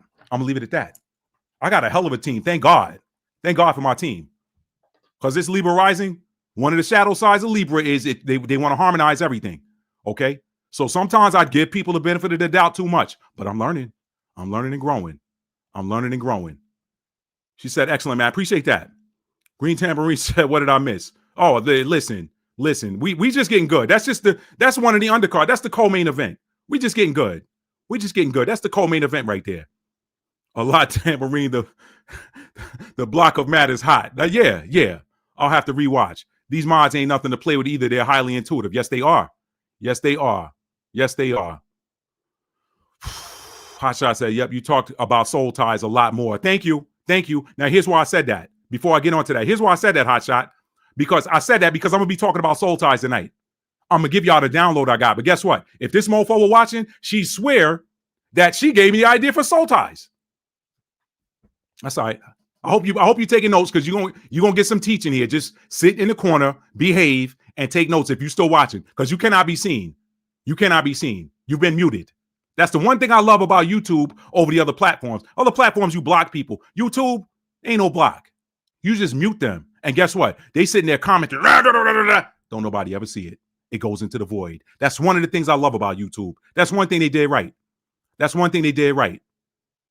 Beauty of Core said, Sag rising here. No wonder I like your dad. Yeah, let me tell you what else, Beauty of Core. One thing I love about Sag rising. Y'all are spiritual shooters too. What do I mean, Matt? If you got Sagittarius rising, you got Scorpio in your 12th house. Guess what Scorpio is? Scorpio is a seer. They don't miss nothing. Scorpio don't miss nothing.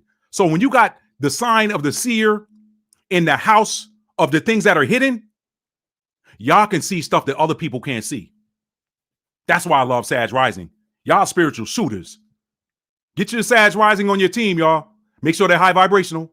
And if you Sag rising, make sure you keep your emotions in the high vibrational realm, because that 12th house is tricky, because Neptune rules it. Wherever Neptune rules it, if you're in low vibrational energy, Neptune gonna show you something that ain't real. So when you got that Scorpio in that 12th house, or Cancer in the 12th house, or even Pisces in the 12th house, make sure your vibrations stay high. Water in the 12th house is a powerful placement. That gives you the energy of the empath, the psychic, or the seer in the house of things that are hidden. I love Sag rising. I love it. I love Sag risings. Let's go. Bella said, what would he say? Beauty Course said, I said the twin flame comment because it was your twin flame channel that you get that you got. I got you. I thought so. Anyone here thinks they're a twin, and this is where they can find you. Yeah. That's true. Sorry you encountered a complete sicko shaking my. I'm not sorry. This happened for a reason. Like the Messiah said in the Old Testament. What was it? I don't remember the story or the passage of scripture. If one of y'all know it, you can pop it in the chat. But it's the story where somebody, one of the disciples is saying, or somebody's the disciple of Pharisee or something, they're saying, what did this man do to deserve this malady that he has upon him at this time? What did he do to deserve, or what did his parents, or who in his lineage did something that make him deserve being born this way? What did the Messiah say? He said, nah, some stuff is put in place so that my father can get the glory. This had to befall him, and he had to cross my path so y'all could see him get healed. So some stuff, I'm not sorry, Bella. I'm not sorry, because if this didn't happen, y'all don't get to see how to deal with a overt narcissist. A lot of y'all, the signs are there, but you don't, because you can't make that connection, you can't see it. So let me keep it moving now. Let me keep it moving. I'm through the comments. Let's get on to the next segment. All right. Soul ties. Let me share this very powerful download I got on soul ties with y'all. Powerful. Because a lot of y'all I've been talking to y'all about soul ties. I've been talking to you about the importance of protecting your sacral chakra, whether you male or female. A lot of people think that women are the only ones that can get STDs, sexually transmitted demons. They think women are the only ones that can get them, but it's not. It's the men too, because they enter in through that sacral chakra. Why did I just post that video that said protect your sacral chakra like the at all cost? That was like 2 lives ago. Why did I do that? So now we back here. Now y'all get the answer for soul ties. What do I always tell y'all on here? If it ain't ready, I can't give it to you. If I'm baking a pound cake, and that's one of my things I'm mastering right now, because I get tired of spending $5 for a slice of cake when I can make a whole cake for less than $5. So I'm picking up my skills now, because I'm tired of playing these games with the Matrix. Y'all ain't separating me from my money on a slice of cake that at best should cost $1. All right. Anyway, God, why did I bring that up?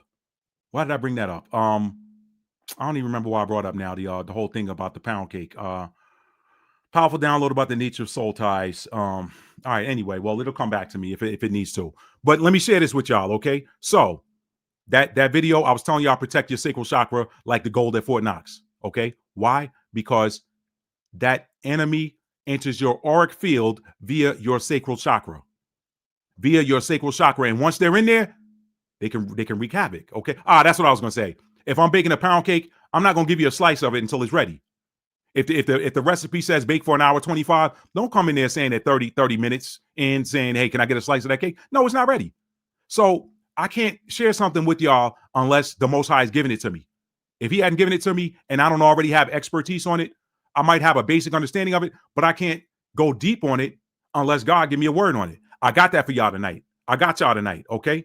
All right. Now, let me talk about the let's see, typically formed via exchange of okay. So these soul ties, the soul ties are typically created via an exchange of sacral chakra energy.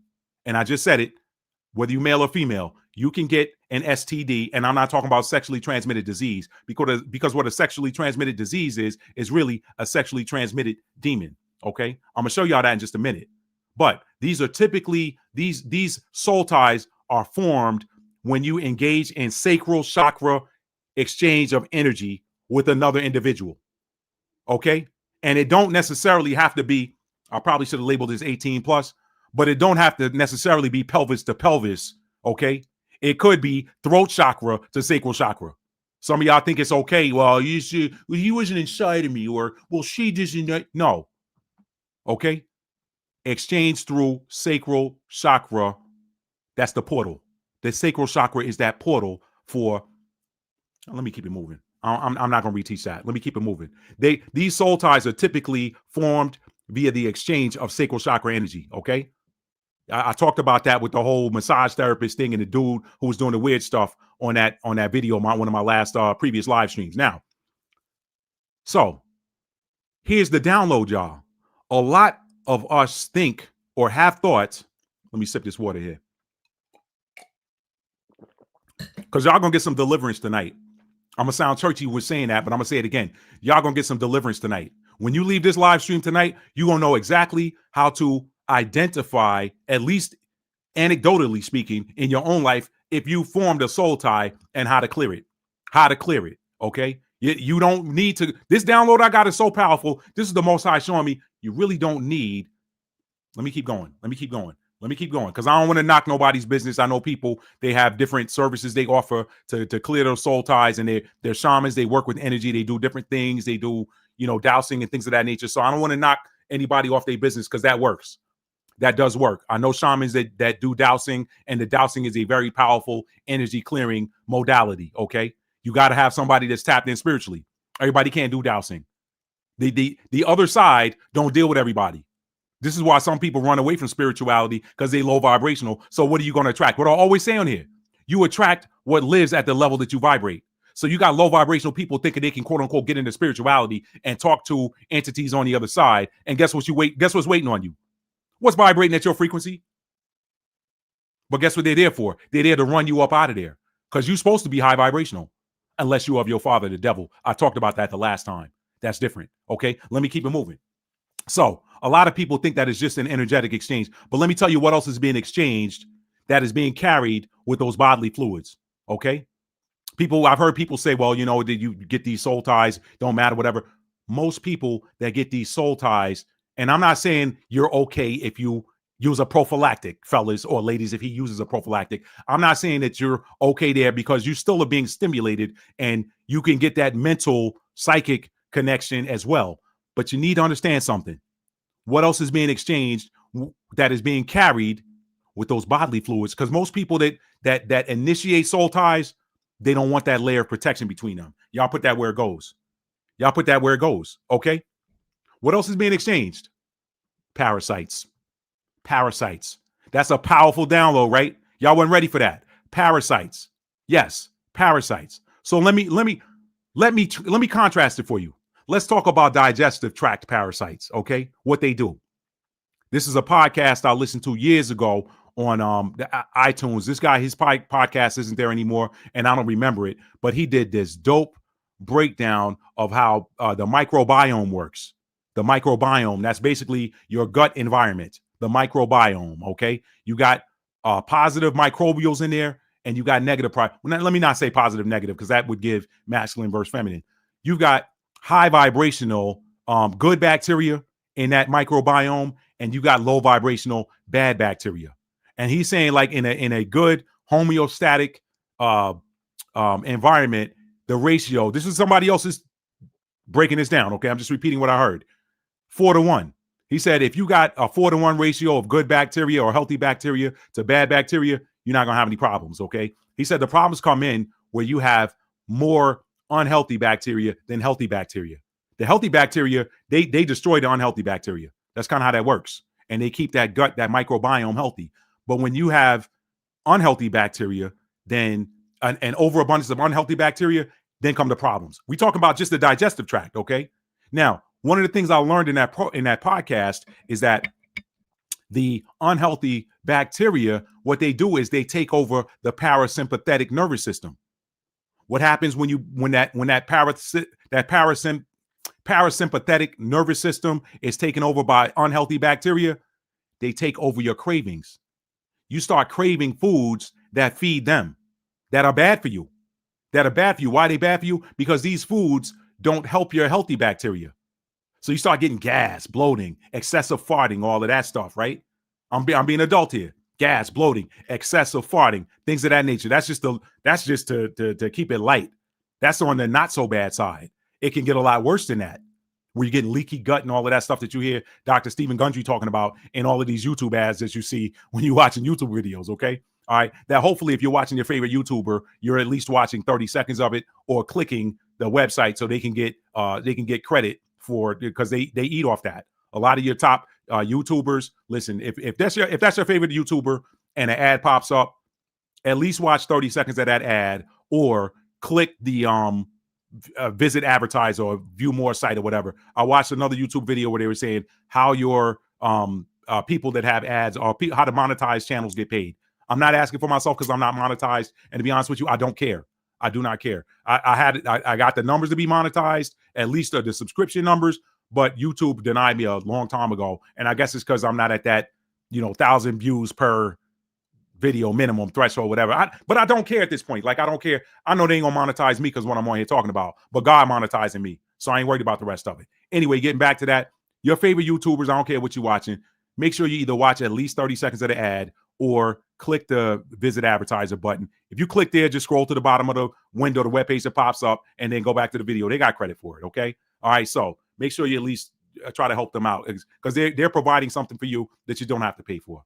So that's for any of your favorite YouTubers. I wanted to put that out there, okay? Now, so getting back to my point here, this parasympathetic nervous system takeover is where these unhealthy bacteria start to take over your nervous system and send signals to your stomach and to your brain, causing you to crave things like junk food, things that are sugary, all of that. Okay.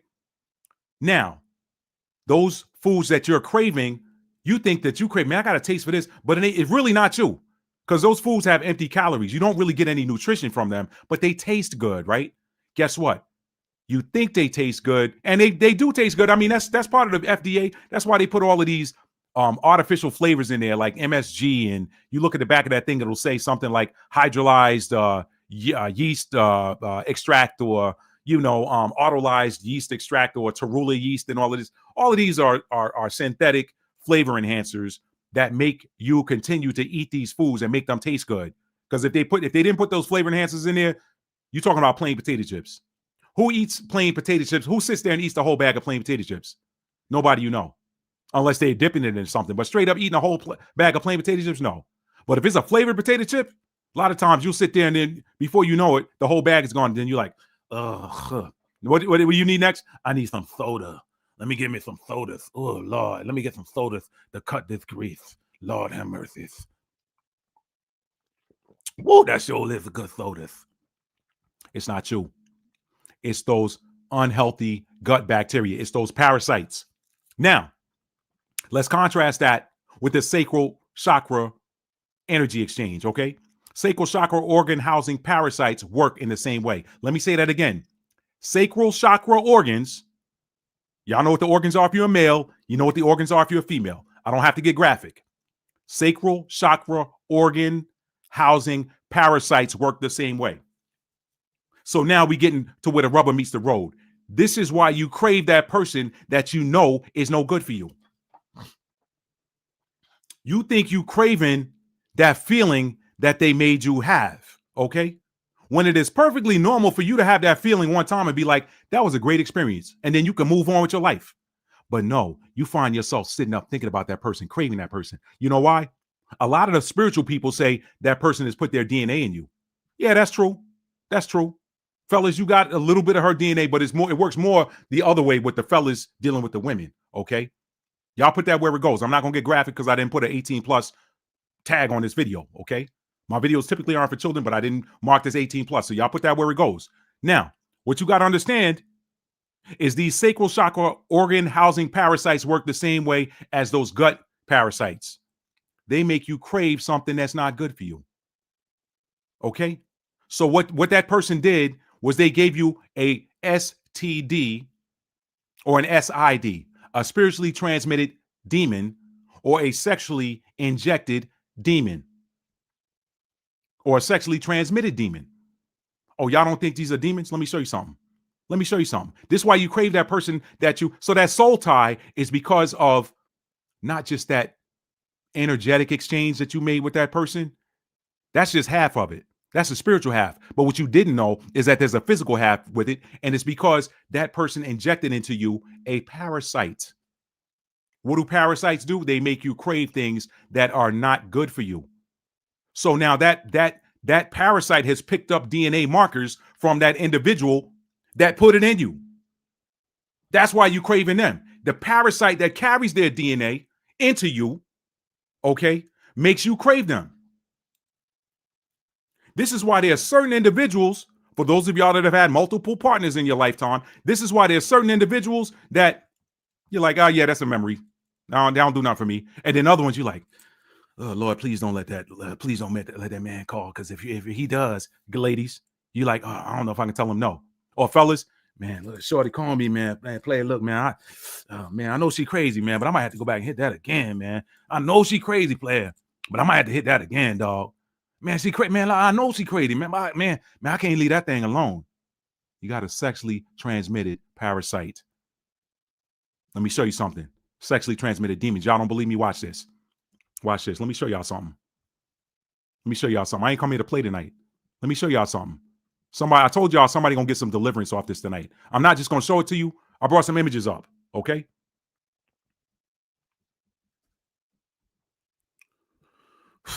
Hope y'all getting something out of this. I hope y'all not ain't what I want. Hope y'all getting something out of this. Y'all been asking for it. Here it is. Here it is. We talking about them soul ties now. Look at this. What y'all see on the screen here? That's a parasite under the microscope. Does that look like an angel or a demon? Okay. What that look like? How about this one right here? How about that one? That's another one. Look at it. That look like an angel or a demon. Look at all them little eyes right there. Am I in the right target? Am I in her? Good. I will latch into her lining and she will crave you forever. Ha ha ha ha. Right? Look at this. Trichomonia vaginalis. What does that look like? What does that look like? Y'all, let's deal with some stuff tonight. What does that look like? Does that look angelic or does that look demonic? Look at that nucleus. What it look like? An eye. It get up in you and looking around. Let me see if this way. Oh yeah, I need to anchor. This is a good spot to anchor in. She'll never get me out of here now. Here's another one. Look at that monster right there. Underneath a microscope. This is what they look like. Okay?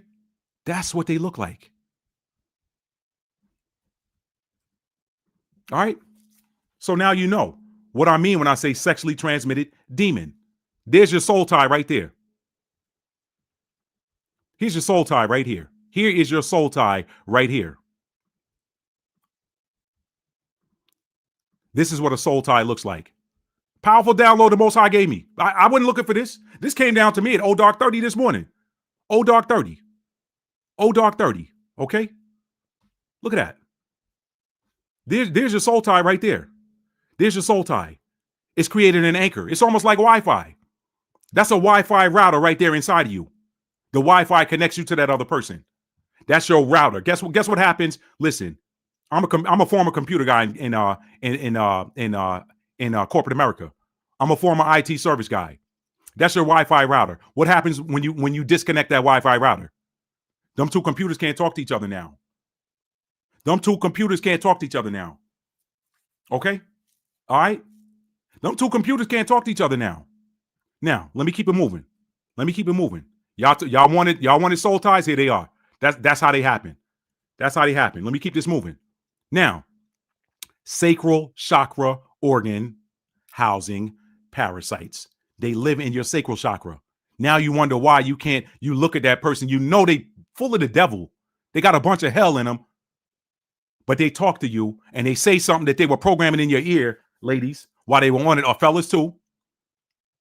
They do it. The ladies do it to y'all too. Okay. All right. What's that? What did I tell y'all that is right there? What do I tell you this and this right here is? That's your third eye chakra. So that devil got this clouded because he's bombarding and sending stuff at you while he's putting it down. Girl, I puts it down. Yeah, he's anchoring them little demons right there. And you wondering why. You wondering why you start acting a fool. So those of y'all that have had multiple partners, guess what? You got multiple parasites perhaps in you with DNA markers connected to them from these different individuals. All right. So now let's talk about how to deal with it. How do you sever these ties on your own, physically and energetically? For those of y'all that can't afford a shaman or you don't know one, or you don't know a good one, because everybody ain't high vibration. You got to watch who you go to for spiritual services. Okay. How do you sever these ties on your own, physically and energetically? All right. Here's that powerful download. Two things you can do. A parasite detox. For starters. That's going to get rid of that physical. That's going to disconnect that Wi-Fi router of the devil. That's going to disconnect that STD, sexually transmitted demons, Wi-Fi router. So now that network connection ain't there. You can't make that connection because it now is not taking over your parasympathetic nervous system like the food ones do, like the gut bacteria do. I'm going to show y'all this in a minute, man. I'm going to blow y'all mind. I know some of your mind blown already. So if you want to sever these ties, I got 2 videos I'm going to put in the comments. I'm going to pin them in the comments after this video that I ran across this morning. Diatomaceous earth. I'm going to share that with you. That is a substance that literally, when you take it orally, it's got to be food grade diatomaceous earth. Okay. When you take it orally, what it does is it literally shreds parasites. It shreds them. I don't care if they in your line, whatever, it shreds them. Once you shred that energy sucker that's in there, latched in with his teeth and tentacles or whatever, Guess what? Even if the teeth and tentacles are lodged in there, it doesn't have any suction now. So your body's naturally going to get rid of anything that doesn't belong there after that. So the aftermath of them is gone. I'm going to send y'all those 2 very powerful videos that tell you how to do these detoxes. One tells you how to do the detox, and the other one is a video that explains to you the benefits of taking diatomaceous earth. Okay? Don't worry about how to spell it. I'm going to put it in the there'll be a video. There'll be 2 videos linked in the comments. I'm going to pin them in the comments underneath the video. Okay? So, that's one. That's the physical. Now, the energetic, y'all need to be working with 1150 hertz frequencies. 1150 hertz. Work with 1150 hertz frequencies. All right. And I'm going to put a playlist in the comments too of a playlist I ran across this morning. Now I'm going to tell y'all something. I don't tell you how to do something I haven't done. Now I haven't done the diatomaceous earth yet, but I'm going to do that this week. I'm going to do it this week because guess what? Everybody needs to be doing parasite detoxes probably once or twice a year anyway. Probably once or twice a year, especially if you're eating low vibrational foods. I don't tell nobody, don't eat this. Don't. People be like, yo, don't eat pork. Don't eat. I'm not going to tell you that. You came here for a different experience. But what you need to know is how to clean your vessel out if you're going to go there. I tell people, listen, what you put in you, if you're putting low vibrational foods in you, then guess what you're doing? You're kind of lowering your own vibrational frequency. So just know the frequency of which, of the food that you're eating or what you're putting in your body. Okay? If it's a bottom feeder, it's low vibrational. Just, you can do some simple math on that. If it is a bottom feeder, if it's eating off the floor of the seabed or the lake bed, it's low vibrational. Okay? If it's eating slop, if it's eating poop, one of my partners I used to work with, he said, man, listen, my grandmother had her own farm. He said, the chicken is one of the nastiest animals on the farm. Just as nasty as the pig. I said, why would you say that? He said, because that chicken eats poop. It eats its own poop. I was like, I didn't know that. It's like, okay, well, whatever. So I'm just putting it out there. Do what you're going to do.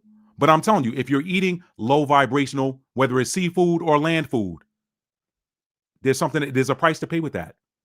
There's low vibrational vegetables you can eat that'll kill you. The frequency's low.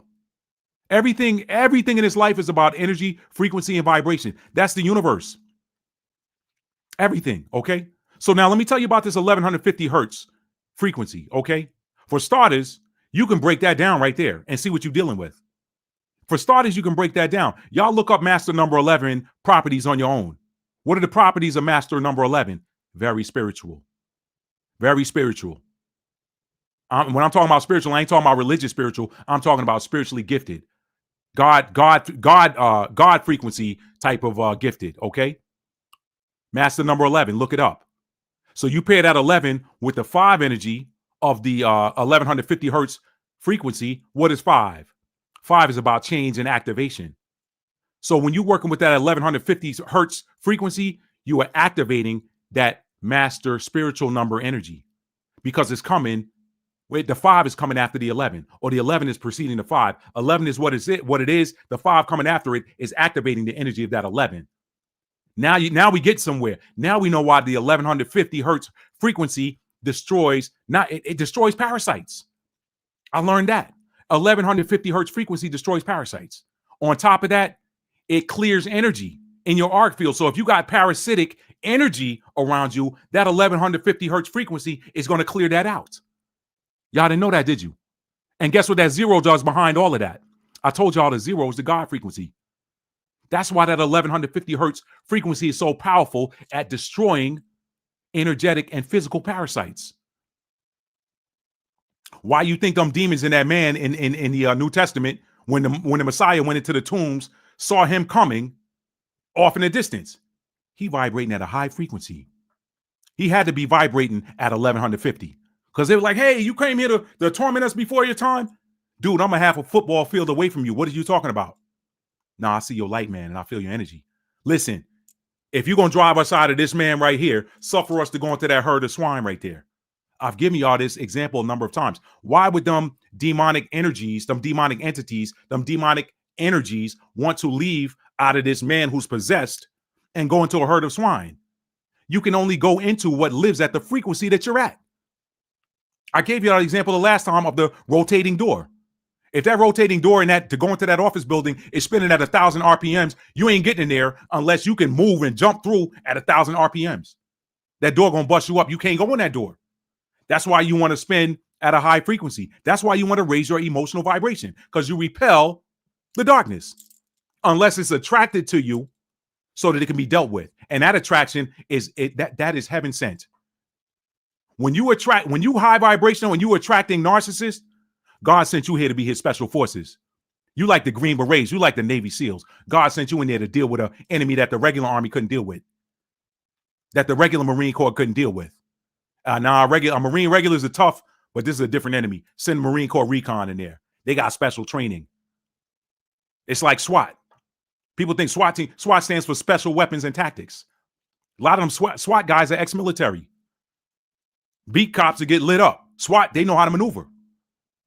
So if you high vibrational and you attracting a narcissist, God sent you in there to get rid of. Y'all watch that video I did a few years ago that's titled Chosen Ones, the 2 reasons why God allows them to try you. The basic premise of it, God is shoring up your weaknesses so that you can get stronger, so you can learn these types of attacks so they don't affect you anymore. And 2, you the one that's going to activate the karma for that one. You know what? You messed up when you came up. Y'all didn't read the scripture. The scripture said, touch not my anointed and do my prophets no harm. That was not a request. That's an activation. That's a universal law. If the Most High sent them in there, then you can't touch them. That weapon might form, but it won't prosper. He said, I reproved kings for your sake, saying, touch not my anointed and do my prophets no harm. The king got to sit down when one of the Most High chosen ones show up. The king got to sit down. That king think he a king of his own volition. What did he do with Nebuchadnezzar? He said, oh, you think you made yourself the king? How about you go out here in this field and eat this grass just like these animals, these 4-legged animals do for 4 months? Why don't you go out there and crawl around on your hands and knees and eat grass? Now tell me who put you in charge? Y'all remember that scene from the 5 Heartbeats when Big Red hanging Flash over the balcony? He said, don't you ever come in here making demands. Now you came here after hours. What's my office hours? Huh? I can't hear you. Please, Big Red. Please, Big Red. Don't drive me. Put me up. Please. Please, Big Red. Please. My hours are 9 a.m. to 5 p.m. Pull them up back and up. Get your ass up. Don't you ever come in here with that no more. Right? That's what he had to do to Nebuchadnezzar. Oh, you think you in charge on your own? Let me show you, son. Let me show you who sets up kings and puts them down. Let me show you, because y'all don't forgot. Y'all forgot that's my earth. The scripture says the earth is the Lord's and the fullness thereof. They and all that dwell therein. That means whether you high vibrational or low vibrational, you still answer to the creator of the realm. Let me get off of that. So let me share with y'all this testimony of how listening to 30 minutes of 1150 hertz frequencies this morning, what it did for me. I said, you know what? You telling me I need to listen to 1150 hertz free? All right, well, let me see what this does, because I don't want to put nobody on something that ain't no good. Let me tell you something. I listened to a half an hour of 1150 hertz frequency this morning. Okay, it was still dark outside. I fell asleep listening to part of it. Okay, I woke up, it was done playing, whatever. Let me tell y'all something. 2 things. Number 1, y'all see this energy I'm in right now? I'm normally tired. I was not tired all day long. I have read that parasites cause you to feel sluggish during the middle of the day. Okay. What's the other thing they do? They cause you to crave foods that they like to eat. Y'all, guess what?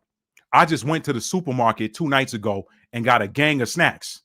I'm like, man, let me get my snacks, man. It's winter weather out here. It's cold, wet, rainy, man. I don't feel like going nowhere. Let me get my snacks in here so I can watch my movies. All right. Watch Moana 2 yesterday. Oh, Moana 2. I could do a whole video on that. I could do a whole video on the prophetic symbolism in Moana 2. Maybe I'll come back and do that on another day. Maybe y'all remind me of something like that. Moana 2 is full of prophecy. That movie's prophecy in an animation, but you got to know what you're looking at. But anyway, I get all my snacks, whatever. Today, after getting up out of the bed, after listening to that 1150 hertz frequency for 30 minutes, I'm walking right past my snacks and I couldn't even look at them like, I don't want that. I'm like, interesting. Okay. Interesting. I didn't want any of that. In fact, I barely ate anything today and wasn't hungry. How about that? I'm like, this stuff actually works. What if I did have something inside of me that was making me crave these snacks, and listening to 30 minutes of that 1150 hertz frequency sound music, whatever sound frequencies, destroyed that? How about that? How about that? So that's for somebody. So now you want to talk about getting rid of these soul ties. Two things. Do that parasite detox. Again, I'm gonna put links to those two videos I watched in the I'm gonna pin them in the comment section. Do that parasite detox. I didn't do that. I just wanted, I haven't done it. I got that. Guess what? I've had diatomaceous earth in my cabinet for some years that I haven't even used. I remember when Boss Lady bought it. And I was like, okay, I've never used it. She hasn't used it. It's just there. I'm like, what did I just tell you at the beginning of this thing? The Most High gives you the tools long in advance before you need them. And I'm not suggesting I need them. But what I'm saying is that listening to that frequency, that was very interesting. Oh, here's the other thing that happened. A lot of these arthritic, again, I'm not a doctor. I'm just sharing my own experiences, okay? A lot of these arthritic type of issues that y'all have going on where you like, oh man, my knee, my elbow, my wrist, my hands, they hurt, whatever. They're parasites in the joints. They're parasites, okay? And what did I tell you on the other video? I told you that a lot of times negative emotions settle in the joints.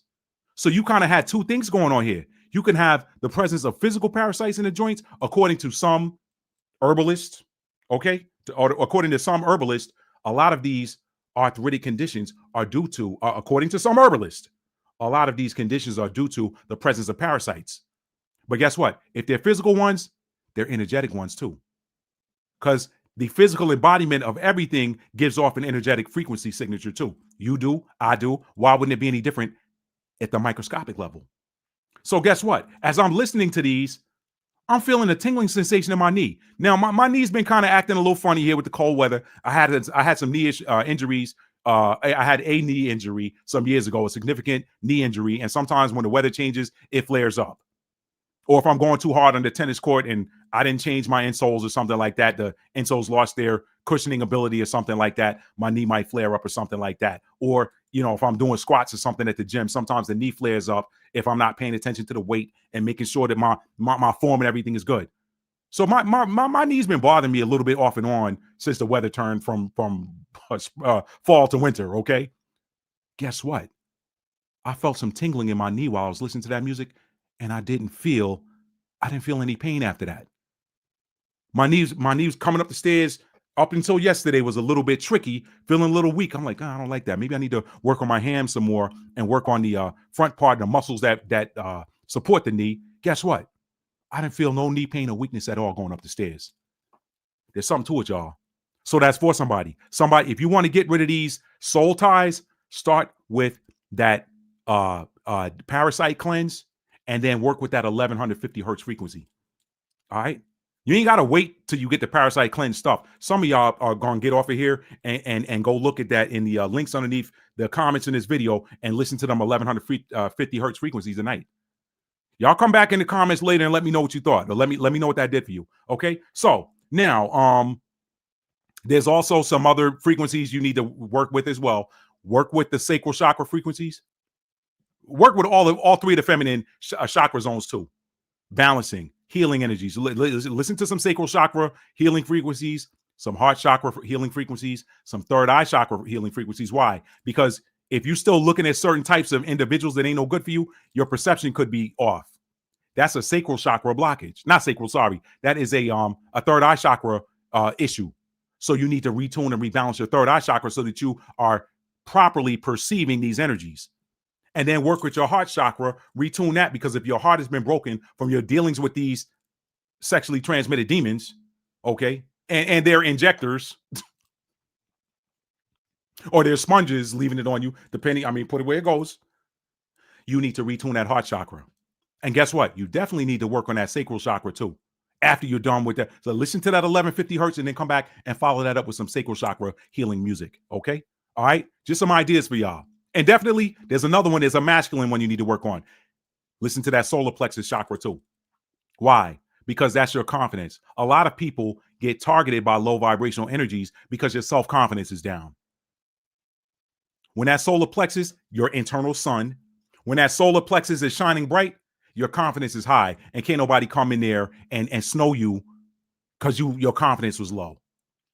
There's a lot of predators that prey on, especially women. There's a lot of male predators that prey on women with low self-esteem. So listen to that solar plexus chakra energy music to get your self-esteem back up. All right. Now, and I'm going to add these links in the pinned comments after this live stream. So, 2 more things and we're going to get out of here, y'all. Let me check the comments real quick. Thank y'all for being here. Let's see. I know this one's a little bit long, but listen, I don't go live a lot. I have gone live a lot this last few weeks, last couple of weeks, but I want y'all to get some out of this because we're getting late in the game and some of y'all need to be upgrading energetically. So this is going to help you to remove the blockages that's trying to keep you from upgrading energetically. Why? The enemy wants your vibrations low right now in this season because this is the season for the shift to happen. And that light is what drives our darkness. So what you're getting here tonight is going to help you to brighten your light, to return your light to its natural lumens that you were created to shine at. All right. Let's see. John 9 and 1 through 3. Thank you there, Green Tambourine. Let's see. All right. Here's where I picked up. I'm going to go through these, y'all. I told you I'm going to stay true to my word. I'm going to go through these real quick. Let's see. That was John 9 and 1 through 3. Appreciate that. I'm going to go back and check that later. That's about the blind man. Okay, perfect. Thank you. Deliverance is good. Come with it, Matt. Appreciate the hot shot. Exactly. Okay. I'm just going to fly through these comments real quick. Matt, that's good. Parasites, that's overlooked. It is. Yup. That's right. It's all about frequency. Do you have to detox those? You have to detox those spirits out. You do. The spirits and what's giving those spirits off. Okay. The vector is transferred from certain spirits, parasites at a certain frequency. That's a whole other topic. Yes, it is. You anxious AF. Shaking my head. I can even understand how parasites are demons. Truly a soul tie in this case. Exactly. Because parasites feed and suck your energy and have you thinking and performing on a low frequency, which lead to craving trash, which gets you sick. Yes, physically and sexually. You're not only getting their demons and worms, and crabs. Wow, she went all the way in. But whomever they were with, thank you. They get thank you. Appreciate you saying that. Cassandra. They get passed from one person to the other. So this is literally the physical embodiment of what they tell you when they say you're taking on the energy of everybody that person slept with. Not just their energy, you're taking that DNA signature that is attached to that parasite that they passed along. All right. So you got to clean them out. Yeah. Message and yeast that inflates in your stomach. Yup. Parasites need a host. Can make you mentally weak for low vibrational foods. Demon needs low vibrational host. You better say that, Lady Dag Status. My dad was big on ginger cleanses. Them older folks know what time it is. Yup. Yes, and clove and lime works great for intestinal parasites too. Yup. I got a whole thing I do with my coffee now. I break up. If you got a high speed blender or a coffee grinder or whatever, you can get you some fresh cinnamon bark. Make sure it ain't processed. Like I go to the Indian grocery store, just get the straight up, look like they just pulled it off the tree and put it in the bag. All right. Get you some cinnamon bark, some cardamom seeds, like the whole cardamom seeds, and get you some cloves, some whole cloves, and put that either in your coffee grinder or your high-speed blender, bust it up, and then put that in your coffee maker with your coffee. Okay. Then you getting them nutrients out of that into your coffee too. And it releases a high vibrational smell that when you smell that, it gets into your nose and feels like it's opening your lungs up. That's cinnamon bark, cardamom seeds or cardamom pods, whatever they call them, and some cloves, dry cloves. Put that in that blender, blend it up, and put that in the coffee maker with your coffee grinds and brew that coffee. Let me tell you something. Not only does it smell great, it's going to help you to it's high vibrational. You will know it when you smell it. It's high vibrational. Okay. They plan on words and people really don't see this as demonic. That's exactly right. I appreciate that, Bella. Appreciate that. Yeah, y'all hit that like button for me if you haven't done so already. Disgusting. Yeah, usually when a person works out and detoxes physically and mentally, they get disgusted by what they once sought after because they don't want to fall back frequency of the trash. Exactly. Yep, those Legion talk too. And y'all notice how sometimes when you get upset emotionally, that's the other part. You get upset emotionally, you start wanting to eat junk food. I've been there. I'm not telling y'all anything I haven't been through myself. Yuck, parasites are gross. Yes, they are. Yes, they are. But everybody's got to deal with them. If you live on Earth, you got to deal with them on a regular basis. Okay. Yeah. Must find that Lyme detox. Yep. Matt, no.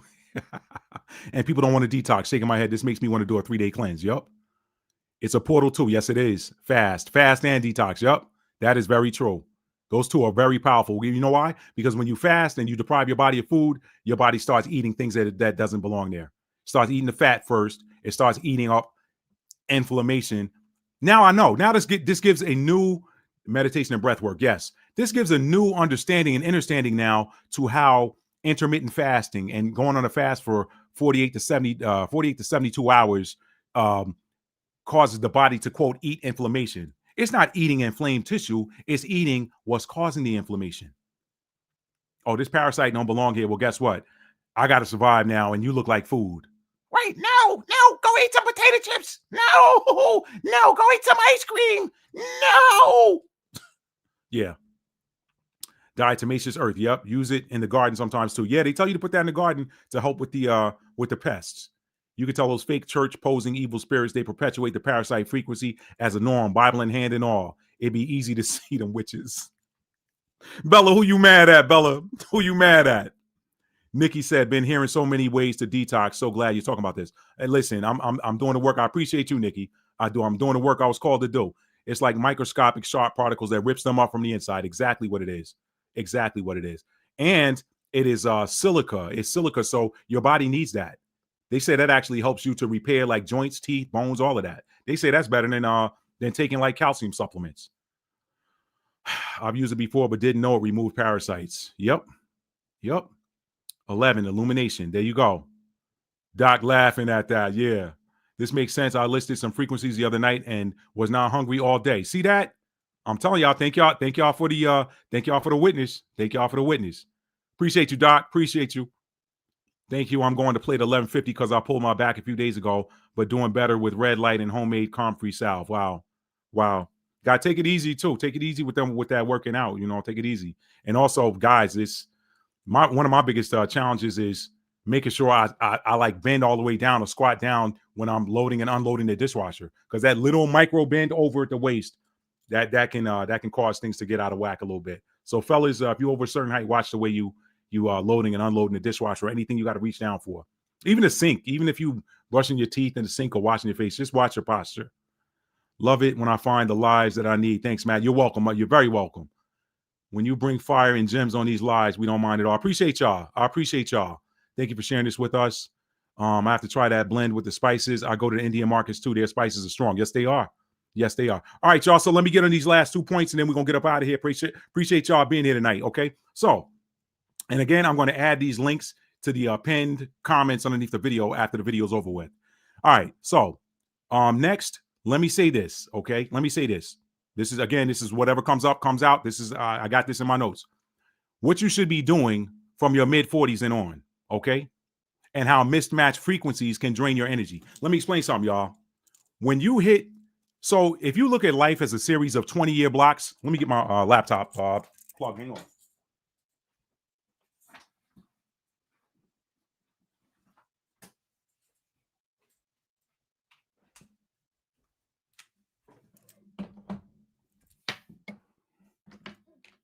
Yeah, that damn narcissist, man. She would swear she swears she's the one that got me doing a video on parasites. On not parasites, on soul ties. She swears she's responsible for that. Like y'all wasn't on here asking me about that. Like y'all ain't been on here asking me about that for months. I'll tell you, man, some people.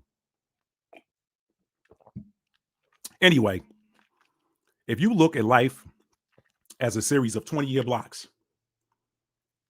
that first 20 years, you're learning. Okay? Or you could even go 15. Let's go 15. That first 15 to 20 years, you're learning, okay? And then after that next 20 years, you are practicing. You're practicing the craft. You're practicing whatever it is that you learned, okay?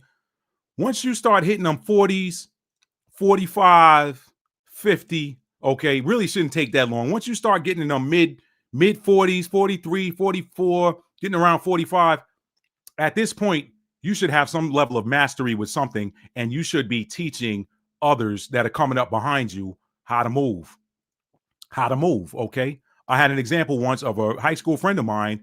She asked me, she said, "Hey, can we meet out for coffee at Dunkin' Donuts?" And I was just like, "Cool, let's what's up? What's good?" She says, "Well, I want my nephew to meet you because he wants to get into information technology." And I told him, "Hey, I have a friend that works at unnamed company that I'm not going to name right here because I ain't trying to get them no credit, but they don't pay me no more, so F them."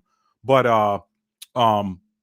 I heard, I mean, I told him that you worked at this particular company, and I told him that, I'd bring you in to talk to him.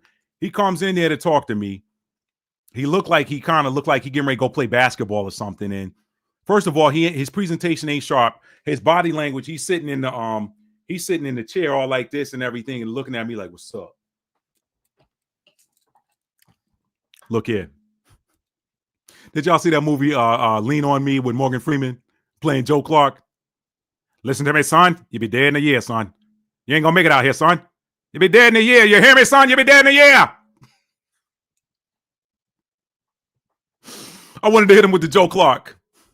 "Why did I let you back in my school, Sams? Why?" I wanted to hit him with the Joe Clark, okay?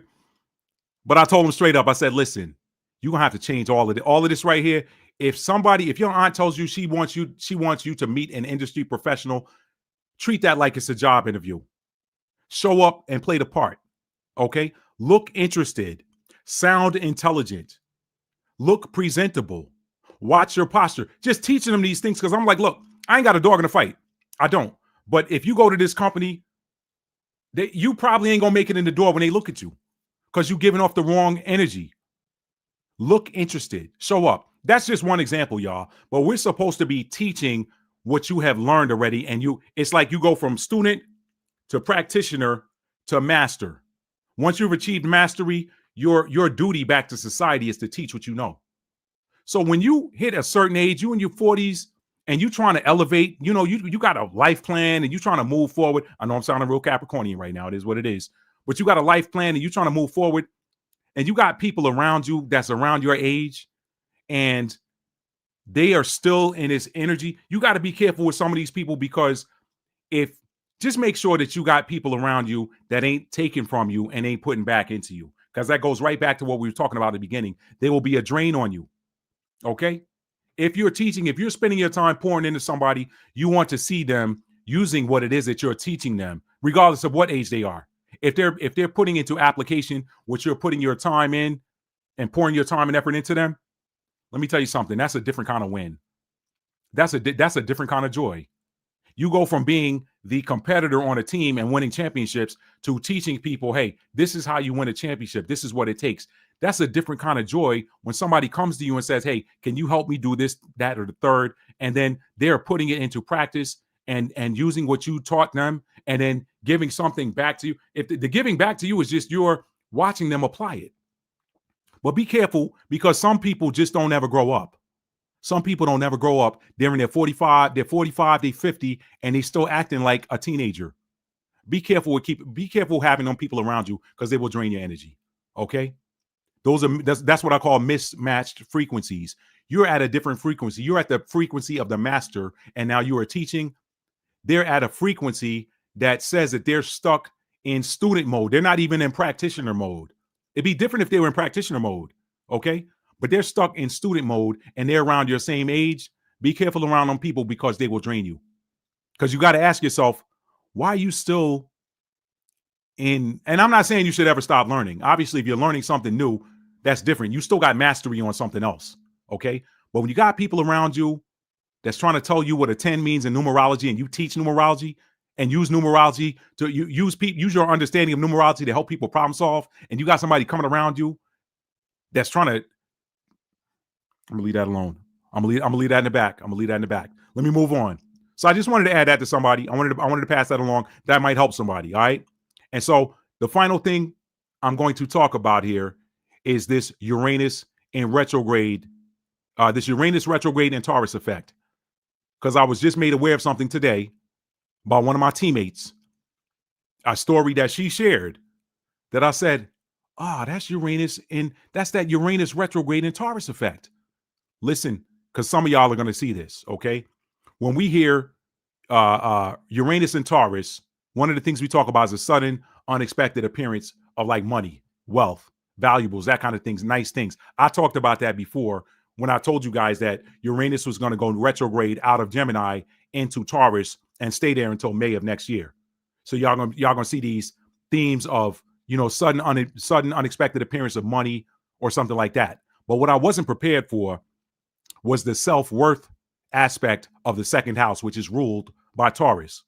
So what this person shared with me, and thank you, teammate, if you're watching this, what this person shared with me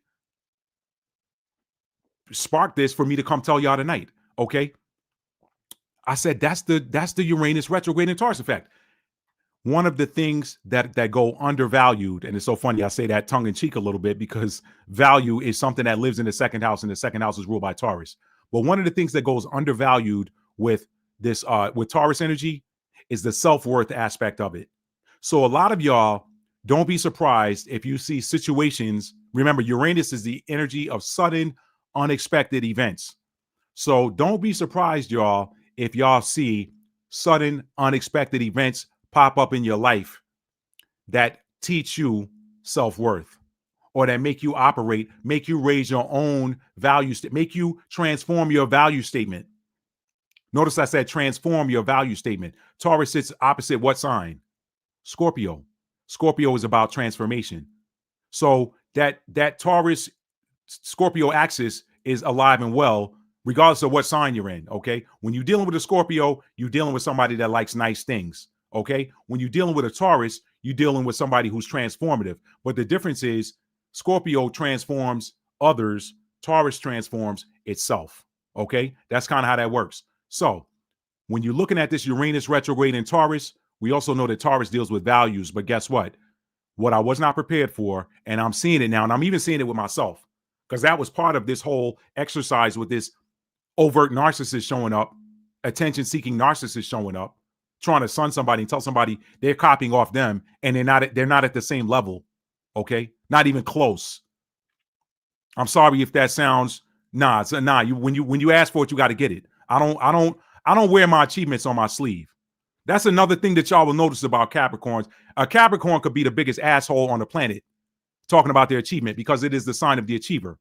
But they tend to be some of the most humble achievers. Okay? I'm sure y'all have heard the story about how Denzel Washington hooked up what is his name that played T'Challa? His name's escaping me right now. He passed away a few years ago. But y'all know who I'm talking about. I can't think of his name right now, so it's escaping me. But I'm sure y'all have heard of how Denzel helped to fund his education and didn't even tell anybody about it. And then somebody went back and told him, hey man, Denzel did that.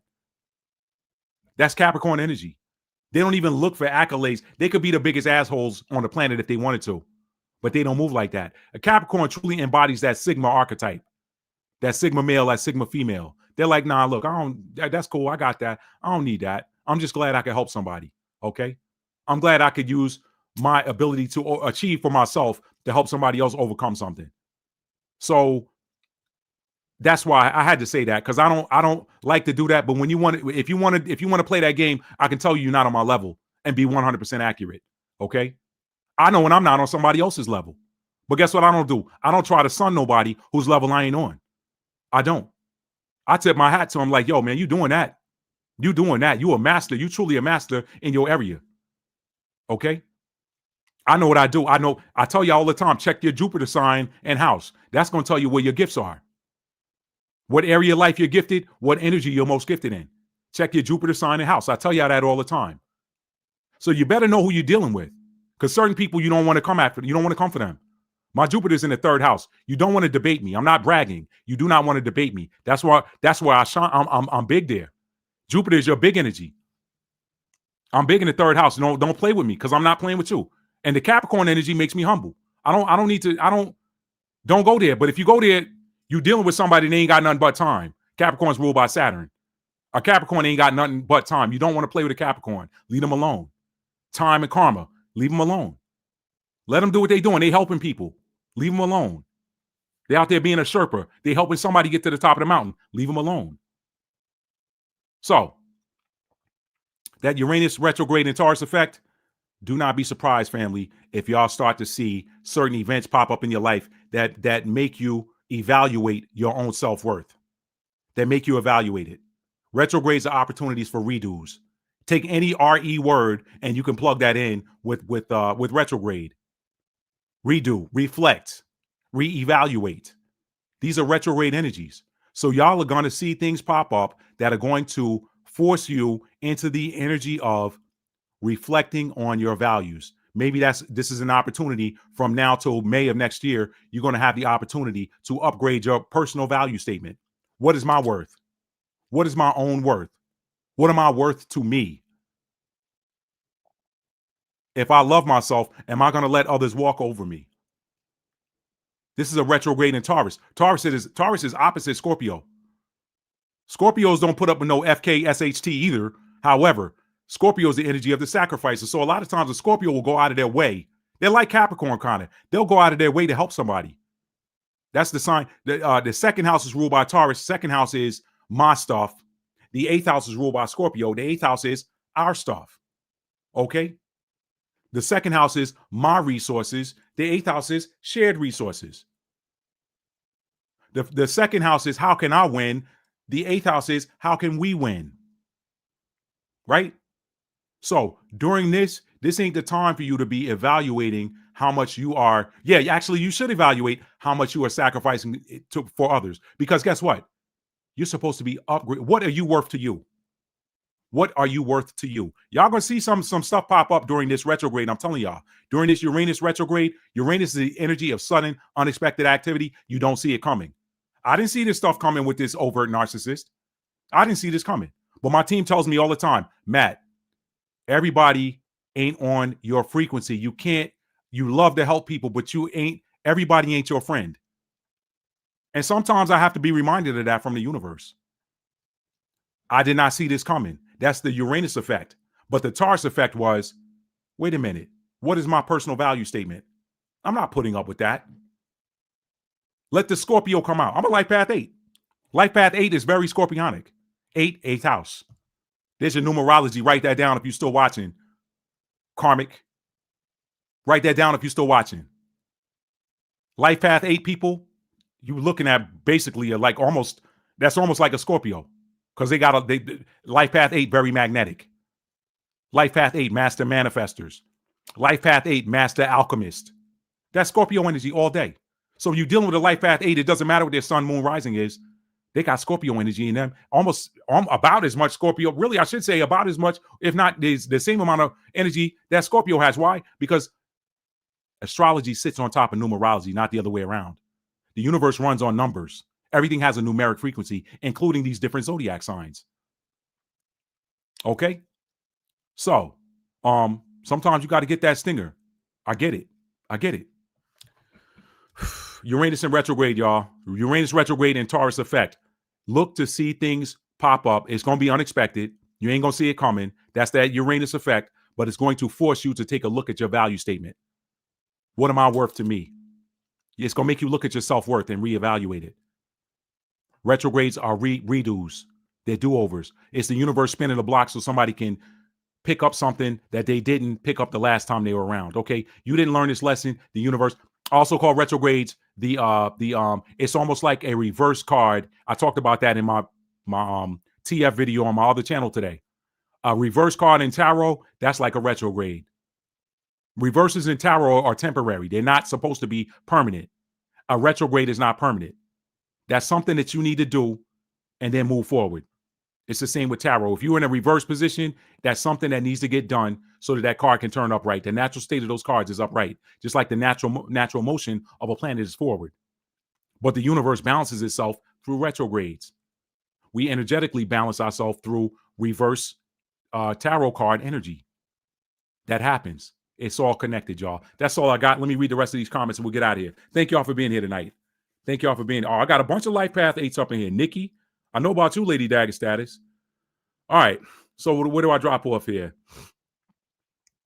All right. So Bella said, who else in their fridge making lime detox and clove water? Nikki said, not yet, but am now. Word up. She said, today, let's see, told myself abs by 40 on this crazy faith I know I can do. Yep. Cassandra said, this is really good, Matt. I'm enjoying the info. I appreciate you, Cassandra. I do.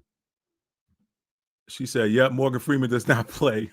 You must school these young bucks. Most of them have bad manners. A lot of them do. Bella said, because of this video, I will have that water in the morning. See, thank you. And it ain't from me. That's the most high. Listen, I told y'all, I'm just a vessel. I understand now why Aquarius is called the water barrier. I'm not an Aquarius. I don't have no planets in Aquarius. Okay, I don't have any planets in Aquarius. But let me say this: that water bearer, all they're doing is taking the water and pouring it out for others. That's why Aquarians are so selfless. They're humanitarian. They're just the water bearer. I'm just a person. I'm just a vessel that the owner of the vineyard poured the wine into so that I could pour it out to y'all. That's all. I'm just pouring out the wine that was poured into me. Okay. That's why you have to make sure that your cup is full first. That is exactly right. So, yep, you're right about that. Mixed match frequencies. I see it in conversations with people. I'm like, dang, what the heck? I'm out of here. Yep. And it ain't nothing against them. It's just that, listen, it ain't nothing against nobody. You're just not on the same frequency. Okay. And why I went off like I did in the beginning of this video, that was a mofo that wasn't on my frequency and they played in my face. So but that had to happen. That was God's design. Y'all had to see what an overt narcissist was, because some people don't know. And they have people around them like that all the time. And if you let them hang around you, they're going to lower your frequency and F up something you're doing. What if I just left that comment out there and didn't respond to it? Or what if I did respond to it underneath the comments? The scripture said, answer not a fool according to his folly, lest thou be like him. And then it turns around and says, answer a fool according to his folly, lest he be wise in his own conceit. So I chose when not to answer and when to. I said, you know what? And that person no longer has access to me. This is what happens. Now, they can still watch the videos because YouTube don't block nobody, but ain't nobody going to hear no comments from them. So I hope they learning something. I hope you're learning something, and I hope that you take this lesson forward. I've learned some valuable lessons from tongue lashings, swoopings, all that. I learned from it. Okay? Anyway, I'm going to get out of that. Wow, I saw something today that came suddenly and was completely out of character. See what I mean? But what did it do? Cassandra? It made you check your own self-worth. It made you check your own personal value statement, didn't it? I bet you it did.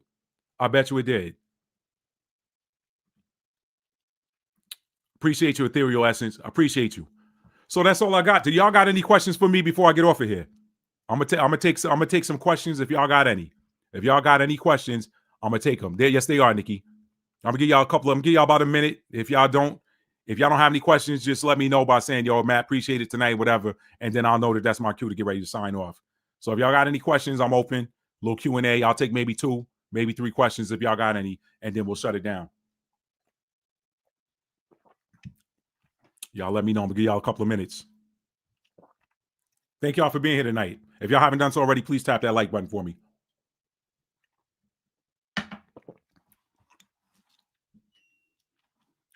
All right, I'm not seeing anything coming through, so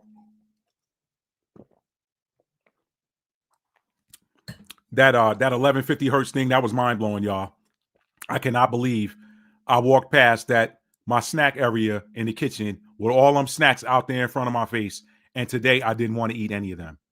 And the only thing I did different, I didn't even do like an internal detox. All I did was play 30 minutes, just listen to 30 minutes of that 1150 hertz frequency music.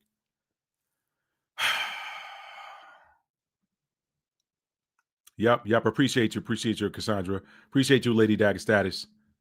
Appreciate you, Nikki. Thank you so much. So, y'all, with that, I think it's probably a good time for me to tap out here. Thank y'all for being here. Y'all are amazing. Thank y'all for getting mods. Y'all know what to do moving forward. We're not putting up. I'm not doing it no more. I'm not doing it. My pleasure, Cassandra. I'm not doing it anymore. So, moderators, if y'all see that, y'all see them signs in there of that overt narcissist, somebody in there being an attention whore. Hey, y'all, look over here. Look at me. That my, me, and it ain't got nothing to do with the subject matter. If you want to talk about yourself in this within context of what I'm talking about, look, I'm good. I'm easy. I'm easy. That's the Libra rising part. I'm easy. We can make that work. But if you over there drawing all the attention to yourself, nah, we ain't doing that up in here no more. We ain't doing it up in here no more. That's it. So moderators, y'all know what to do. Ask them, hey, how does this add value? How's this adding value to the subject matter? If they can't answer, put them in timeout. They get nasty, put them in timeout. Or give them the boot. Exactly. Exactly, Lady Dagger status. Getting that Capricorn energy. Give them the boot. We ain't got time. Capricorn ain't got time. We don't play games because we ain't got time. We don't play games because we ain't got time. Don't even get me started, man. Don't get me started. I'm going to get up out of here, y'all. Listen, tell somebody you love them and mean it. How do you mean it? You have to show it. Love is a verb. It's a noun as well, but when we focus on the verb, the noun takes care of itself. And last but not least, y'all, authenticity. Authenticity. This is why I'm sitting. This is why I'm sitting here. You know, I ain't feel like y'all know I normally throw on a button-down shirt or I throw a hoodie on or something like that, whatever. I was like, you know what, man, let me be authentic. I don't feel like putting on no clothes tonight. I'm gonna put on my PJs so I can go right into chill mode after I get off of here. I want to be real comfortable and I'll break this down. So that's what I did. It took years to get his parasites out of me. Yo, you ain't letting that one go, Beauty of Core. I get you. You ain't letting that one go. That's hilarious, but I appreciate you. I do appreciate you being here. So, yeah, y'all, stay authentic. Authenticity, your freaking doggone everything that's written up for you to have and experience in this life, everything that is yours, that has your name on it, it's got your energetic frequency signed, attached to it, okay? It's attached to it. Before you leave, this is why nobody can ever destiny swap. That's why I don't like the term destiny swapping. People try, but they can't, because what's yours is yours. If it's yours, you can't lose it. If it ain't yours, you can't have it, period. That's how that works, okay? So, but the only way what is yours can find you is by your operating in the energy of 100% authenticity. So stay authentic. Don't worry about what somebody's going to say about you. Don't worry about what somebody thinks about you. Everybody came here to do something different. I was telling my dad, and we talking about that. I said, Dad, listen, this whole Christianity thing, it's got everybody thinking we all came here to do the same thing. We all did not come here to do the same thing. We all didn't come here to have the same experience. So you got to be authentic and true to yourself. Okay? So y'all stay authentic, all right? I love y'all.